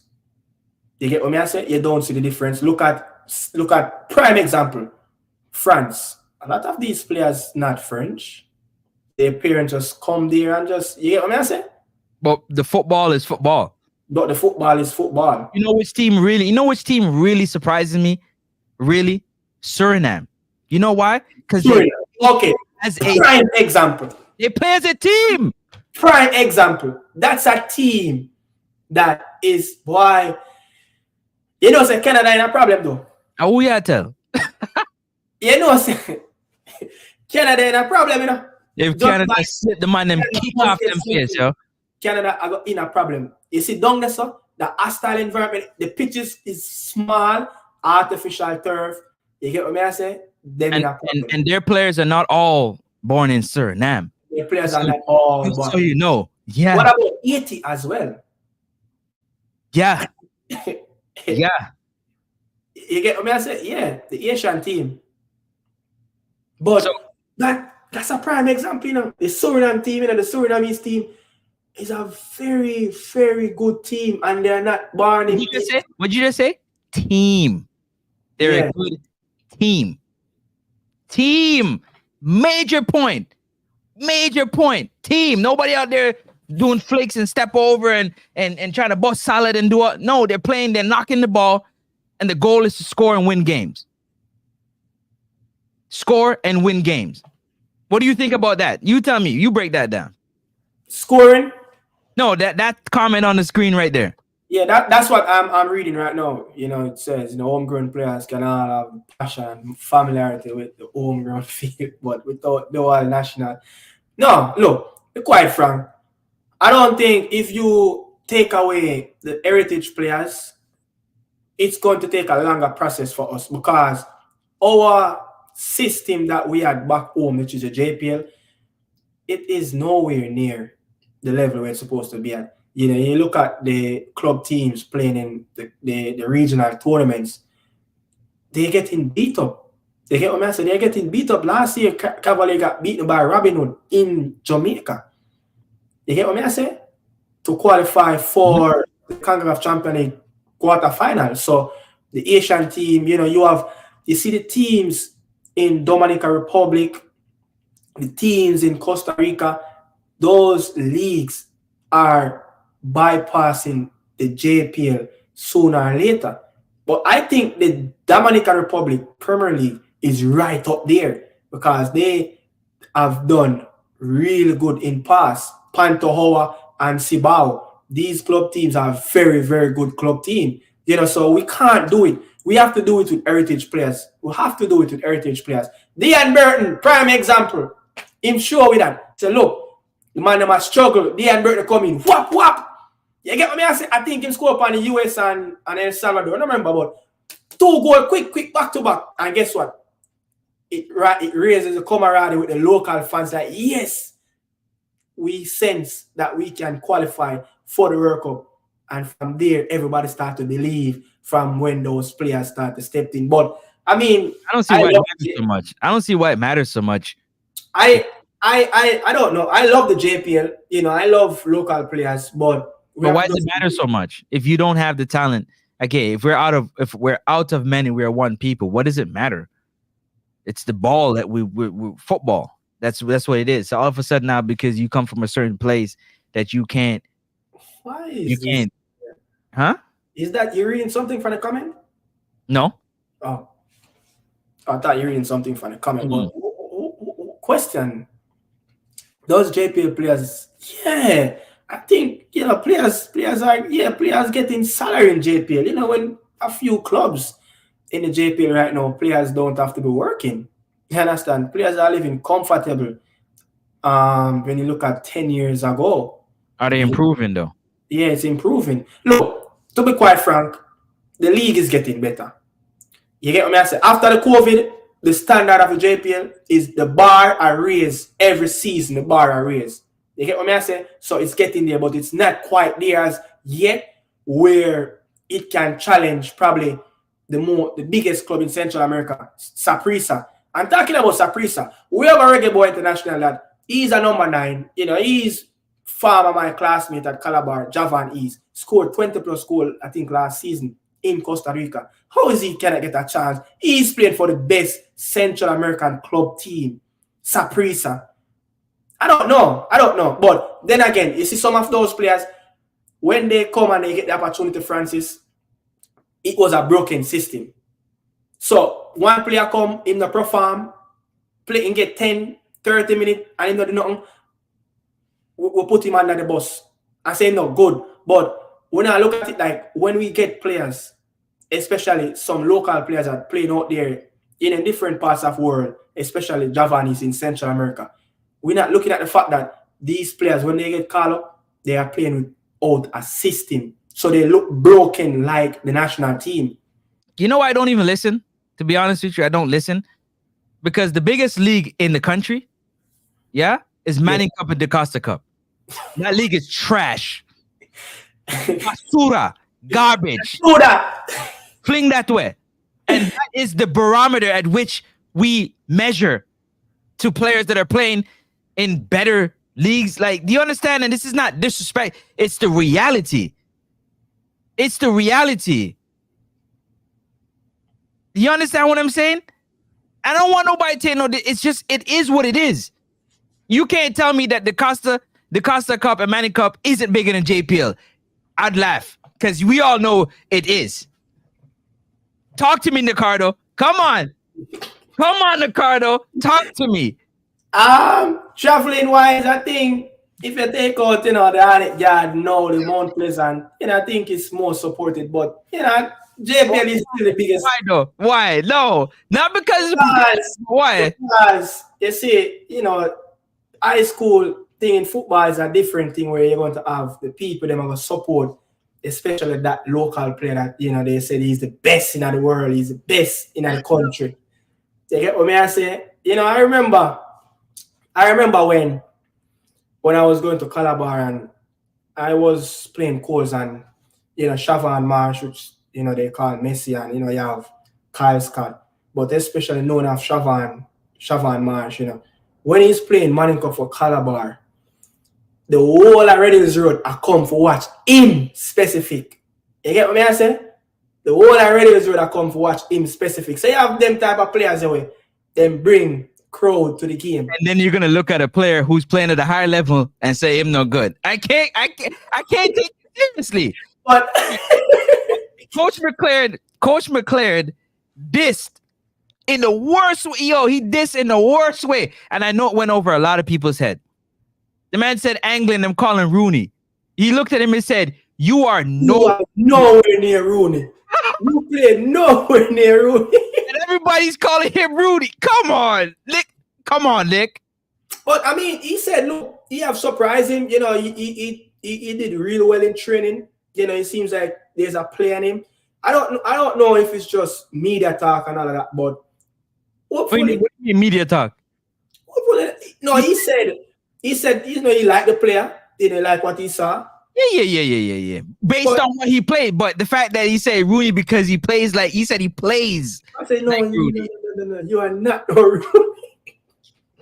What? Do you understand what I'm saying? So where's the expectation? Are we tempering the expectation, or are we just throwing out expectations out there that are just unattainable? Unattainable expectations. Are you putting expectations on these players that are unattainable? So when they do get into a system, Ricardo, a system, right? That calls for their quality that they say they have, and they can't live up to the expectation of which they have set out, then what happens?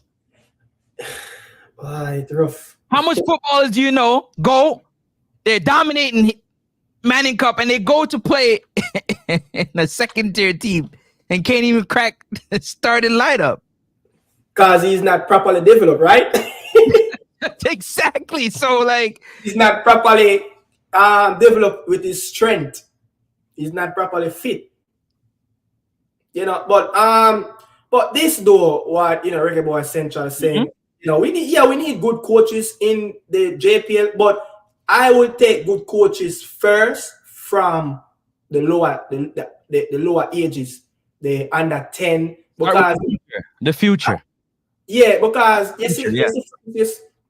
you see, youths across the world, they think similar at a teenager, 10 years old, because if you look at a Ravel, what if Ravel could have get nurtured at a very young age? You get what I say? Mentally, maybe he would have probably think a little bit different by dealing with his problem. You have different players deal with different situations, different. But if you look at in Jamaica though, if we can start to curve those players from Premier League, Prep League, down there, 10 years old, 9 years old, curve their mind, develop them not to sell them, but developing them to become a professional where they're going to learn the basic and step by step, they're going to learn the real thing. And before they reach 14, 15, they're ready. They are ready physically, mentally. Well, according to Ronnie M90, when you reach a certain age, you can't develop no more. No. How are these coaches going to develop these young players if But the coaches have reached a certain age where they can't develop no more? They think they know it all. They have arrived. Please help me understand that. Where's Ronnie? Ronnie, tell me, because I don't get it. How? But How? But you watch under 14 team, Francis? Uh-huh. Very prepared team, very organized team. But can we keep that core? And can we keep that core with very good coaches coming up? Because this is the thing with Caribbean teams, yeah? Because these Caribbean teams internationally, we are so corrupt in our way where we have this luxury of getting players abroad. British Virgin, the US Virgin Island, Grenada, Canada, not Canada, Guyana, Trinidad. Because of the whole Windrush situation, we have so many heritage players to choose from in the UK that we don't spend time and focus on youth teams. And guess what? Look at youth teams. Some of the best youth teams that prepare very well, they go on to go to a World Cup. But what happened in Central America? If you look at Mexico, Honduras, two of the two standout teams that develop players from a very young age, they carry that bond with at least, not the same players, 23 players, but at least half of that squad coming right up through to the senior team, where those players continue playing in the senior team at this moment.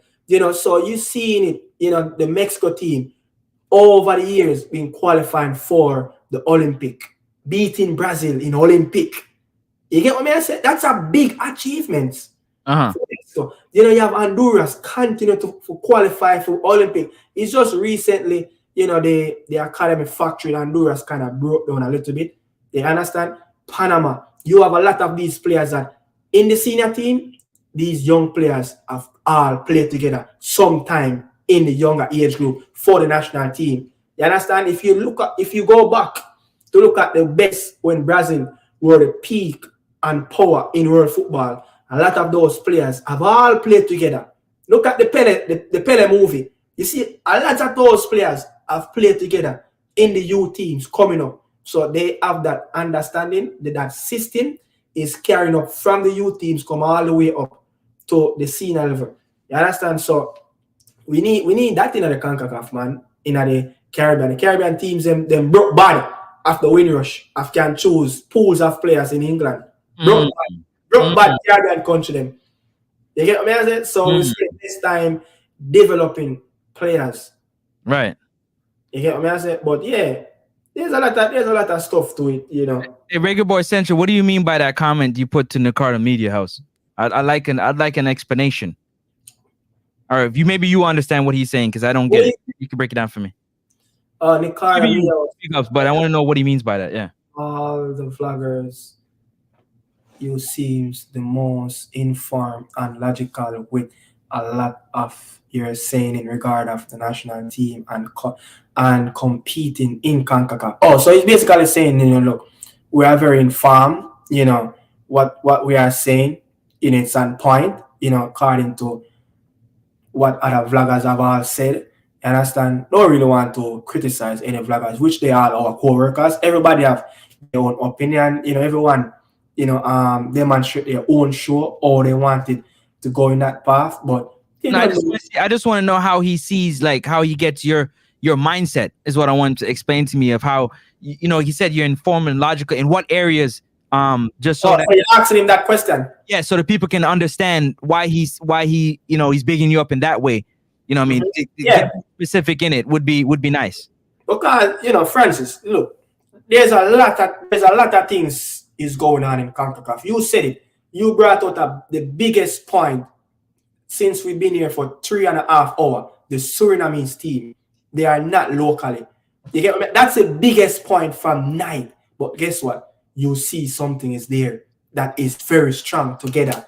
You understand? But when you look into the Caribbean, Dominican Republic hosting a youth under 17 World Cup right now, women. Dominica and Francis, we a baseball man they playing, brother. Last night, I watched the Yankees and the Cleveland much Dominica on the field. Yes, sir. But go Yankees, World Series is coming home. Yes, but I mean, look at that. Dominican Republic beat us in our U20 championship where they qualify for the Olympic.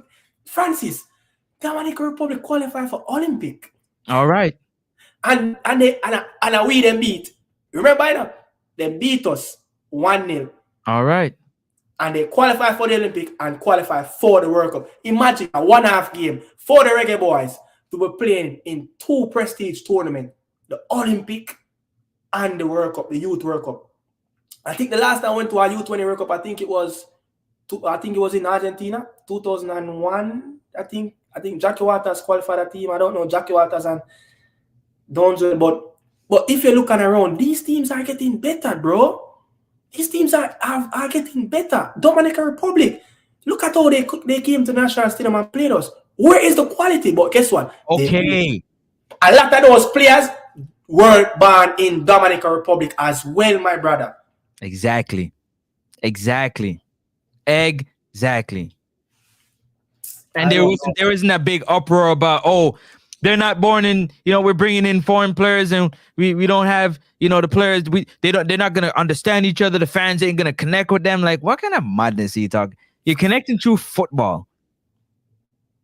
You understand? Yeah. Right. Isn't that how you connect?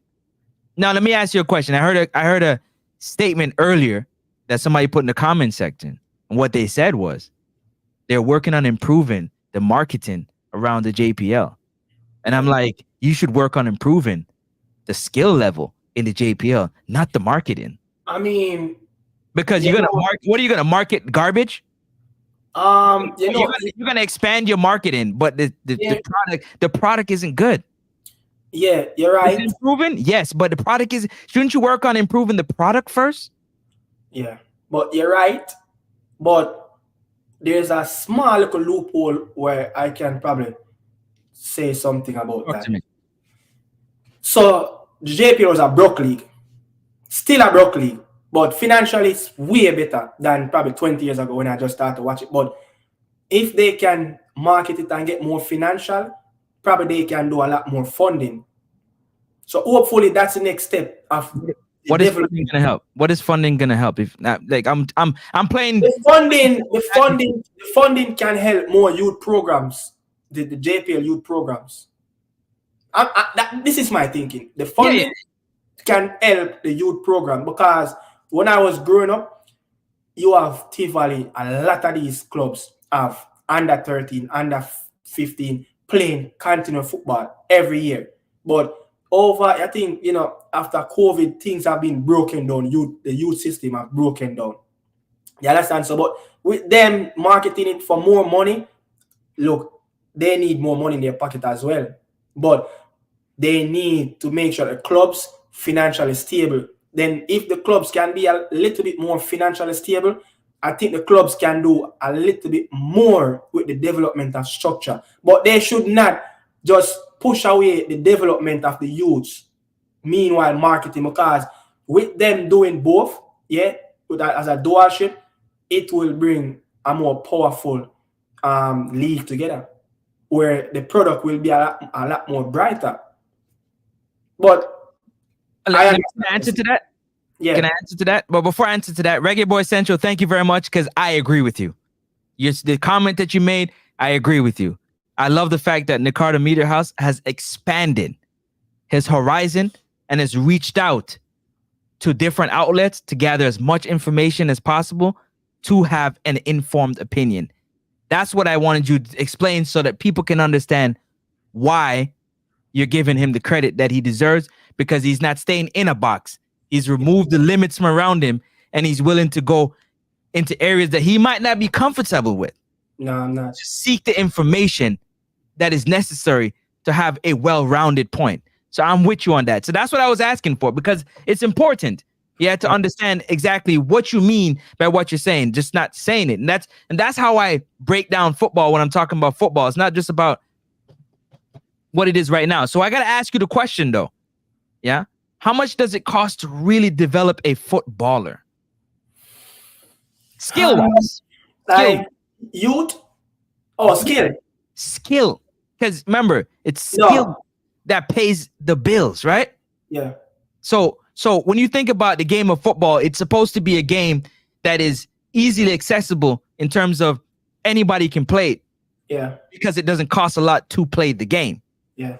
It shouldn't cost you a lot to really develop. We understand nutrition and, you know, But that's on another level. I'm talking about just pure knocking the ball, developing skills. So now, even when I was playing youth football in Jamaica, coaches didn't really certify to the highest level in CONCACAF or in the Caribbean to be coaching youth teams. So skill-wise, you barely find a player. You barely find coaches like David Wagahunt. I don't know if you heard of him. He's a coach. Maybe even passed away. He's the last coach won the moniker for Calabar. He's similar to Craig Butler. And, you know, Craig, I've talked about a coach, you know, I heard him growing up. I heard about him in Too Far. I don't remember how his name, Too Far, something like so. But you have these individual, but they are not so much populated around the island of Jamaica where they equip that they can develop a player like Leon Bailey. Remember, Vin Blaine called Leon Bailey ordinary. When I was playing with Leon Bailey in the youth level, Leon Bailey was the best player for whichever affiliated club Craig Butler, a coach for his players can get into Cassava League. At 13, 12, he was the best player in under 17 tournaments. You understand? Under 15 tournaments. You have always playing against the bigger boys and you always been the best player in the tournament. So we don't have a lot of brilliant minds in terms of footballing coach because they are not IQ enough. They're not developed enough. But why? Are they not willing to seek the best? Huh? Are they not willing to go and seek the information? Yeah, and a lot of them sees that they are not willing. They need money to go seek it.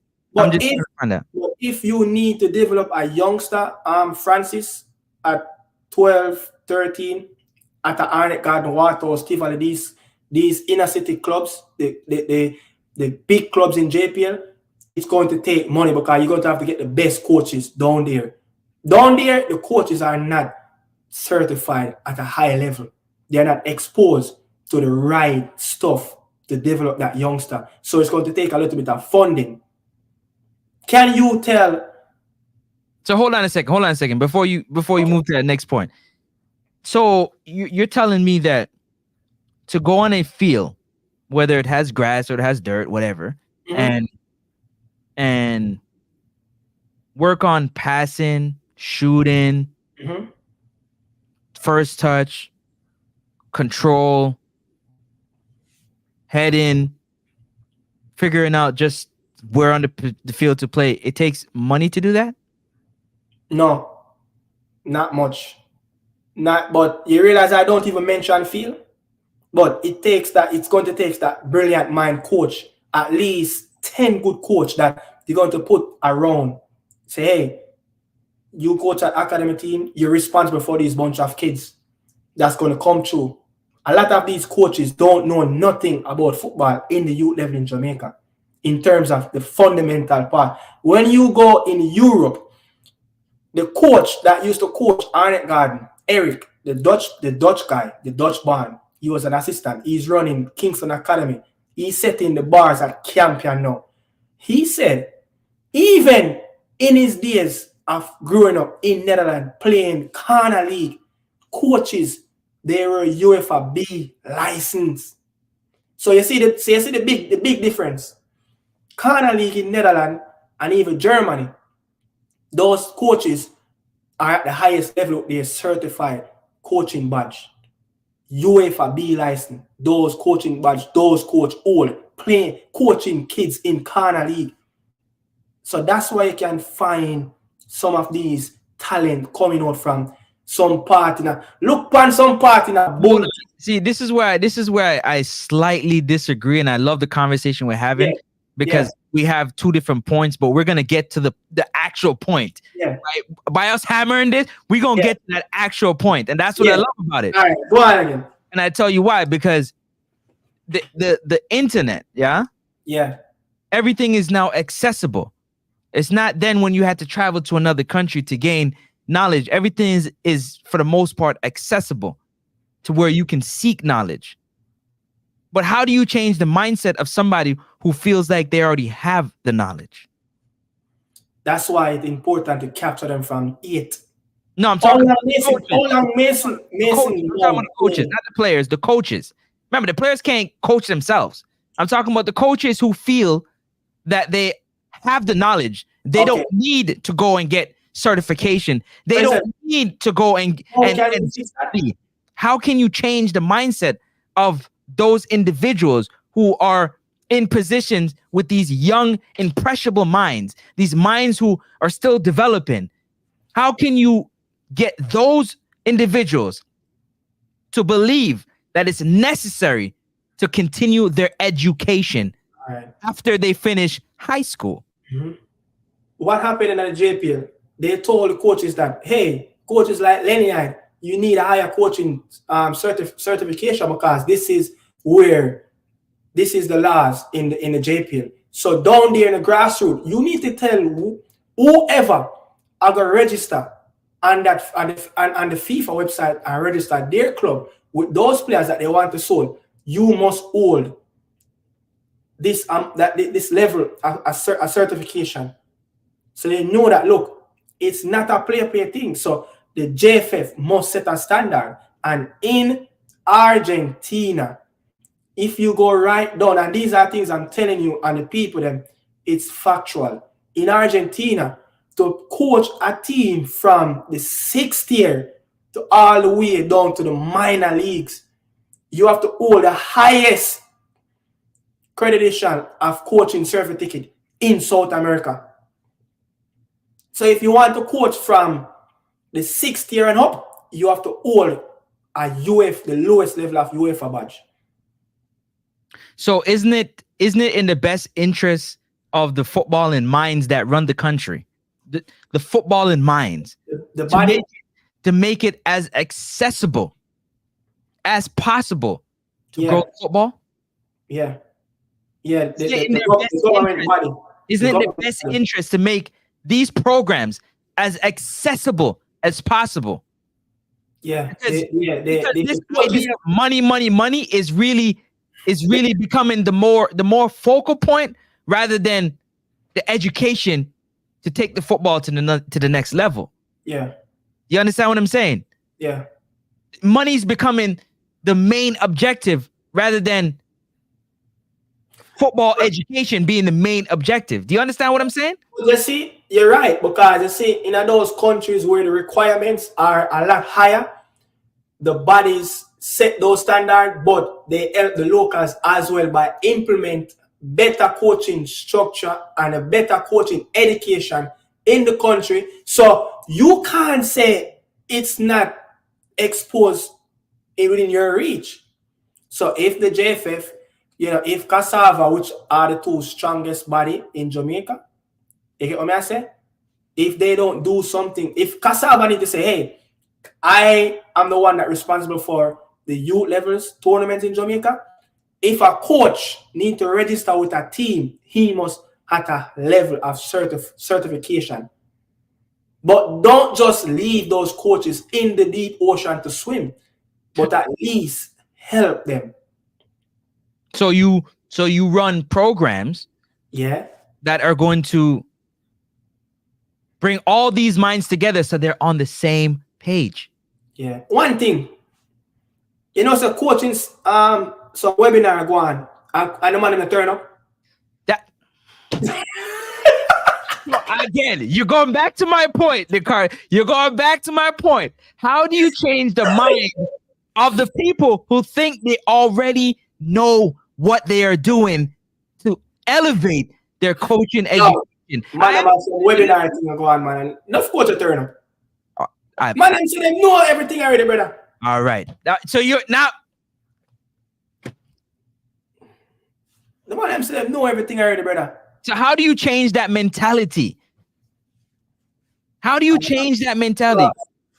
This is something, you know. This guy Will Still, you know, he got into coaching by he was one of those top player in on Football Manager, the mobile game. He managed, I think, Stade Reims finished seventh last season, and look, this coach wasn't qualified to coach in the French League and Francis. Stade Reims, every time when he touch in the dugout, they have to pay the French officials that run the League One 35,000 euros every time they play that game. But they saw the potential in him. Right. You get what I say? Will Still, very good. You know, that's a very good story that the Will Still. Check it out when you have time. The Will Still story.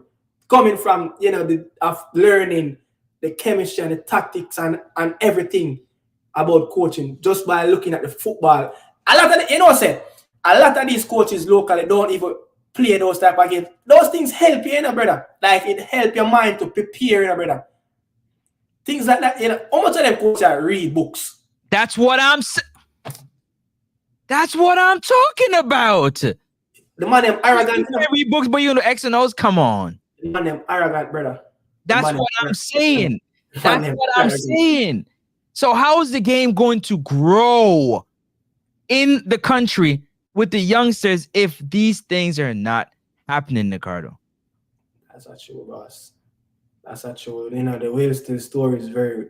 They should be continuously running coaching workshop. Yeah, but if the coach is not turn up, where you want money for the it's the money. But look, Francis, to be quite frank, you know, think the coaching a team in the JPL, you should have a CONCACAF A license. That should be the standard, the highest level of credential in CONCACAF. I don't see why not. Because in Costa Rica, that's where the level is at, you know. I don't see why not. You continue to raise the level. Keep pushing the levels. That's the level, you know. CONCACAF A license, you know. That's the level. That's where every coaches have to be at in Central America. They treat the league like a sim, but I mean, again, the league was an amateur league, dust-up league, but but it's getting there still. But what they're doing, you know what it sounds like to me, and I'm gonna be honest with you. Yeah, it sounds like when you get to look at jalopy, and you put a paint job on it, and you put some rims on it, but you ain't got no seats on the inside of that bad boy. That's what it sounds like. They're going to expand the league. It's going to look so pretty. It's going to look so nice. But when you're looking at the product, you can't stomach to watch it.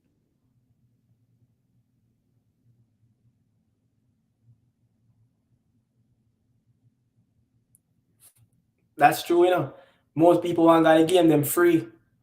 You're still going to have that. Even when I go to Jamaica games at the stadium, you still have man that lingering outside begging officers to let them in free. Because they're not serious. Man's got to be serious about the football, man. They got to be serious about the football. And then what I hate, what I don't like is put some money into it. It's not anything. Let's go to a slightly different part, but locally. Let's go. In Central America, these people talk about the football religiously, even though they're talking about Honduras about to face Mexico again, rematch of last campaign quarterfinal. Everybody talking about their national team on national TV because I watch those videos. I ask for the links. Yeah, even when I'm not understanding everything, I translate. But in Jamaica, why everybody just put the football under the carpet? Now we are about to go into a big CONCACAF quarterfinal games. And when you listen to the major platforms in Jamaica, right? Nobody really talking about the football as out them to talk. So you see that culture there where the Latinos have in South America and Central America, in the Caribbean, it's not there. And Jamaica should be the benchmark where Why? Tell me why you think from your standpoint, because you're watching other countries do it. Why do you think so? Look, as much as these Caribbean countries hate us of where we at, the level and the players that we can attract, they look at us and look at the level. Look, we want to. Suriname is looking at us. That's why they're doing stuff like that. They get what I say, but Suriname, they can do it a little bit better in their own traditional way. You understand? But they are looking up at us as a benchmark. So we should be doing a lot more better. We are that. We just say we are the German, like the German them. Everybody look at them in Europe that they won 4 World Cups. Everybody looking at us in the Caribbean night. We are the benchmark, but we are not doing the stuff that we need to do. If we don't do stuff like that by talk about the football religiously, how the population going to gravitate and form that cultural thing around the space? Because look, if you continue to do the same thing over and over, like Thierry said, look, in France, in the national team academy, if you cannot manage to pass that level, you are going to do it until you pass it. So if we are going to talk about the football in a Jamaica every day, as how we're supposed to talk about it religiously, then the people mind probably will change a little bit. The stakeholders will get up every day and hear about. But all the man them talk about some different things, brother. The major platforms, mainstream in Jamaica, they are not talking about the football, brother. They are not talking. We get up every day and talk about English Premier League. Every day. So every day, religiously. Yeah, bro. So I'm just have to say this, bro. The TVJ, the CVM, the Sportsmax, they should be doing way better. Sportsmax are that company. Is that company in a Caribbean way? Everybody look up to Sportsmax. They showed across all of the English-speaking Caribbean countries. You get what I'm saying? So things supposed to be doing a lot more professionally around our football, brother. You see the same way when I spend enough time developing the youth them, when I spend enough time nurturing the sports and our mainstream medias. So, may I have to say this? Big up to all of the Jamaican vloggers them, where every day, a man like me, we have 2 jobs, because I'm afraid of the same thing there. A man like me have 2 jobs, brother.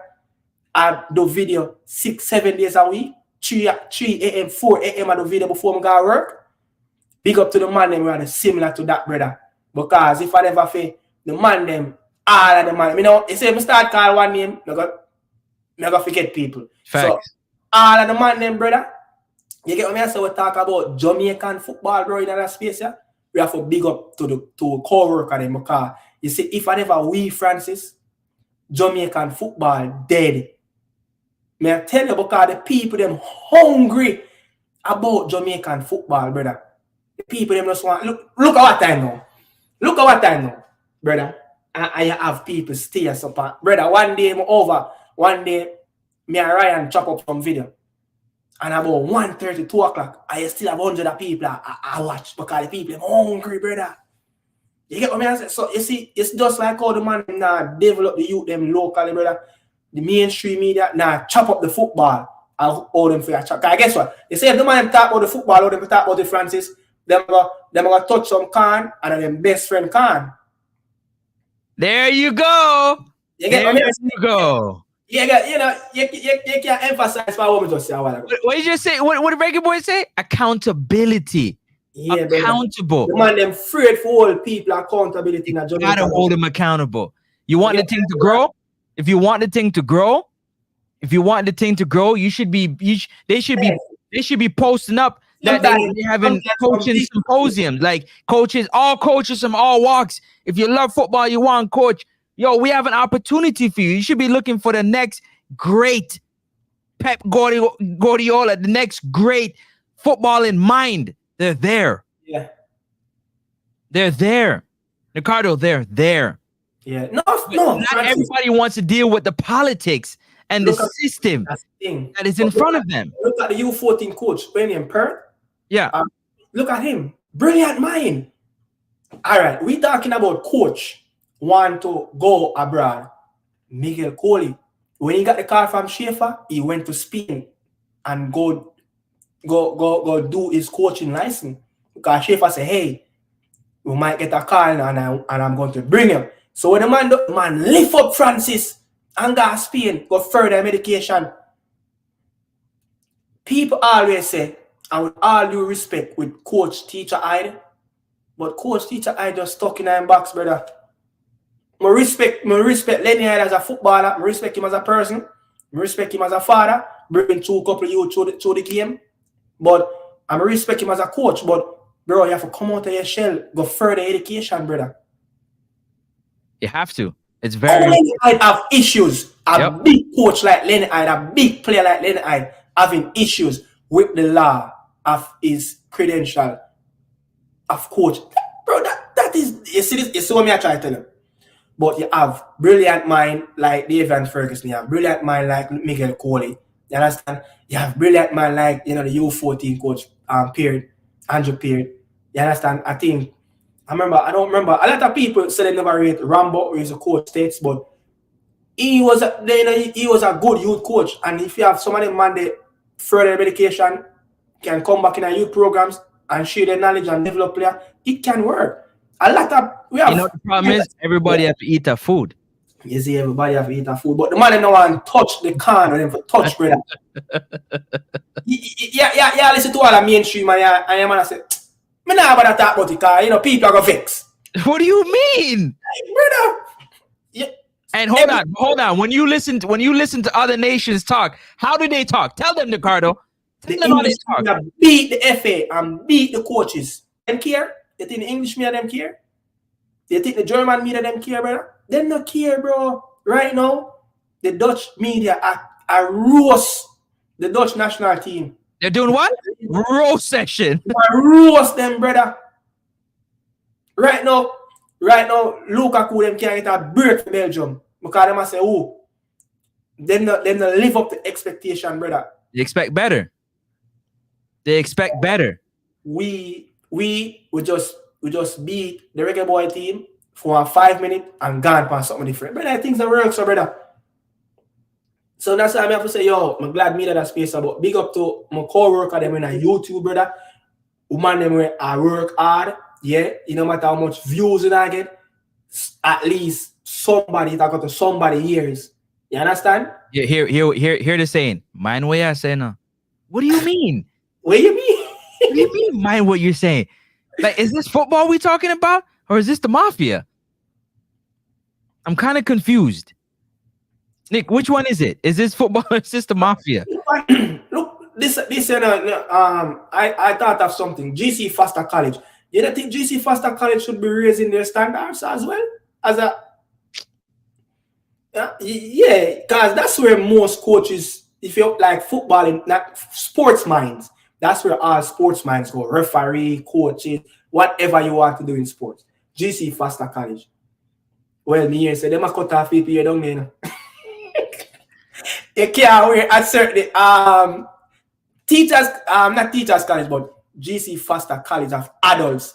I feel wear, I think them ear for they're like 2 inches low. Like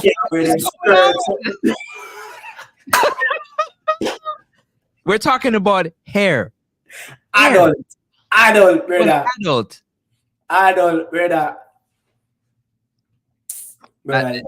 So at the end of the day, that's where at the end of the day, when you're talking about these things, you can't just glaze over it. You have to get to the root. You understand? Yeah. And the root of the problem is if you're not willing to make any changes, then we understand where you're looking to go. You see, this comeback down, Clifton, I say, by the way, the next generation is not excited about sports anymore. And that's all down to the coach, the education in Jamaica. You get what I say? These stuff should be in the primary school, the youth. Bro, in Mexico, it's all about football and Christianity, Catholic, It's all in Brazil. There's nothing else. From once you get the people in football, the people them good in Brazil, brother. That's so it. How we can create that magnitude around our space by doing it from basic school. Yeah, teach sports in basic school. How China, they pitting them at 8 years old below iPhone because they were raised and grown to do that, brother. That's a fact. So what system do we have? Brother, we have great minds in Jamaica, brother. Jamaica is a great country, brother. Just listen to our national anthem alone. Our national anthem alone, praise the Lord, brother. There you go. There you go. Our national flag are the only flag that have black, that have red, white, or blue in it. The blood, the pea, and I don't know the white culture. I think the only flag in the world that have blue, red, or white. Why? Our country great, brother. Great minds, brother. You get what I say? But I don't want to leave, Francis. I want to chat to you off here. I don't want to leave. Right. Close out now. People, it was a great show. Trust me. It was a great show. Me and Francis did like 2 hours add to what me and Daniel did. You understand? Yo, my respect to the people them were there and talk about the football and in the comment section. Big up to everybody and big up to the people them who drop asleep in them bed and watch up on TV, but the TV is still run. You know, them thing that happened to me enough time, brother. It happened to me enough time, but you know, great minds there at Jamaica, brother. Great minds there at Jamaica. Just we can create a fundamental system, brother. Not just sports, but overall life in general, brother. Our country, great, brother. You get what I mean? We have the most powerful music in the world, reggae music. When Bob Marley said, when it hits you, feel no pain. You understand? But people, big up on yourself. You understand? Big up on yourself. Francis, you have anything you want to say? Nah, man, just big up to the people. And, man, if you guys are interested, definitely go ahead and check out Next Up Sports Talk. Got a lot of content on football. And listen. let me just make you understand. I do it for the love of the game. Yeah? Some things are going to be controversial. You might not like what I say, but just know that I said everything in fairness and with facts, because it's very important. Appreciate y'all, man. Big up on yourself.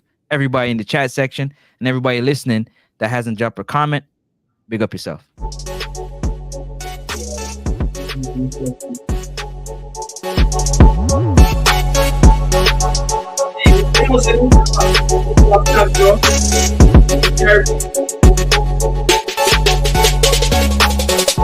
Thank you.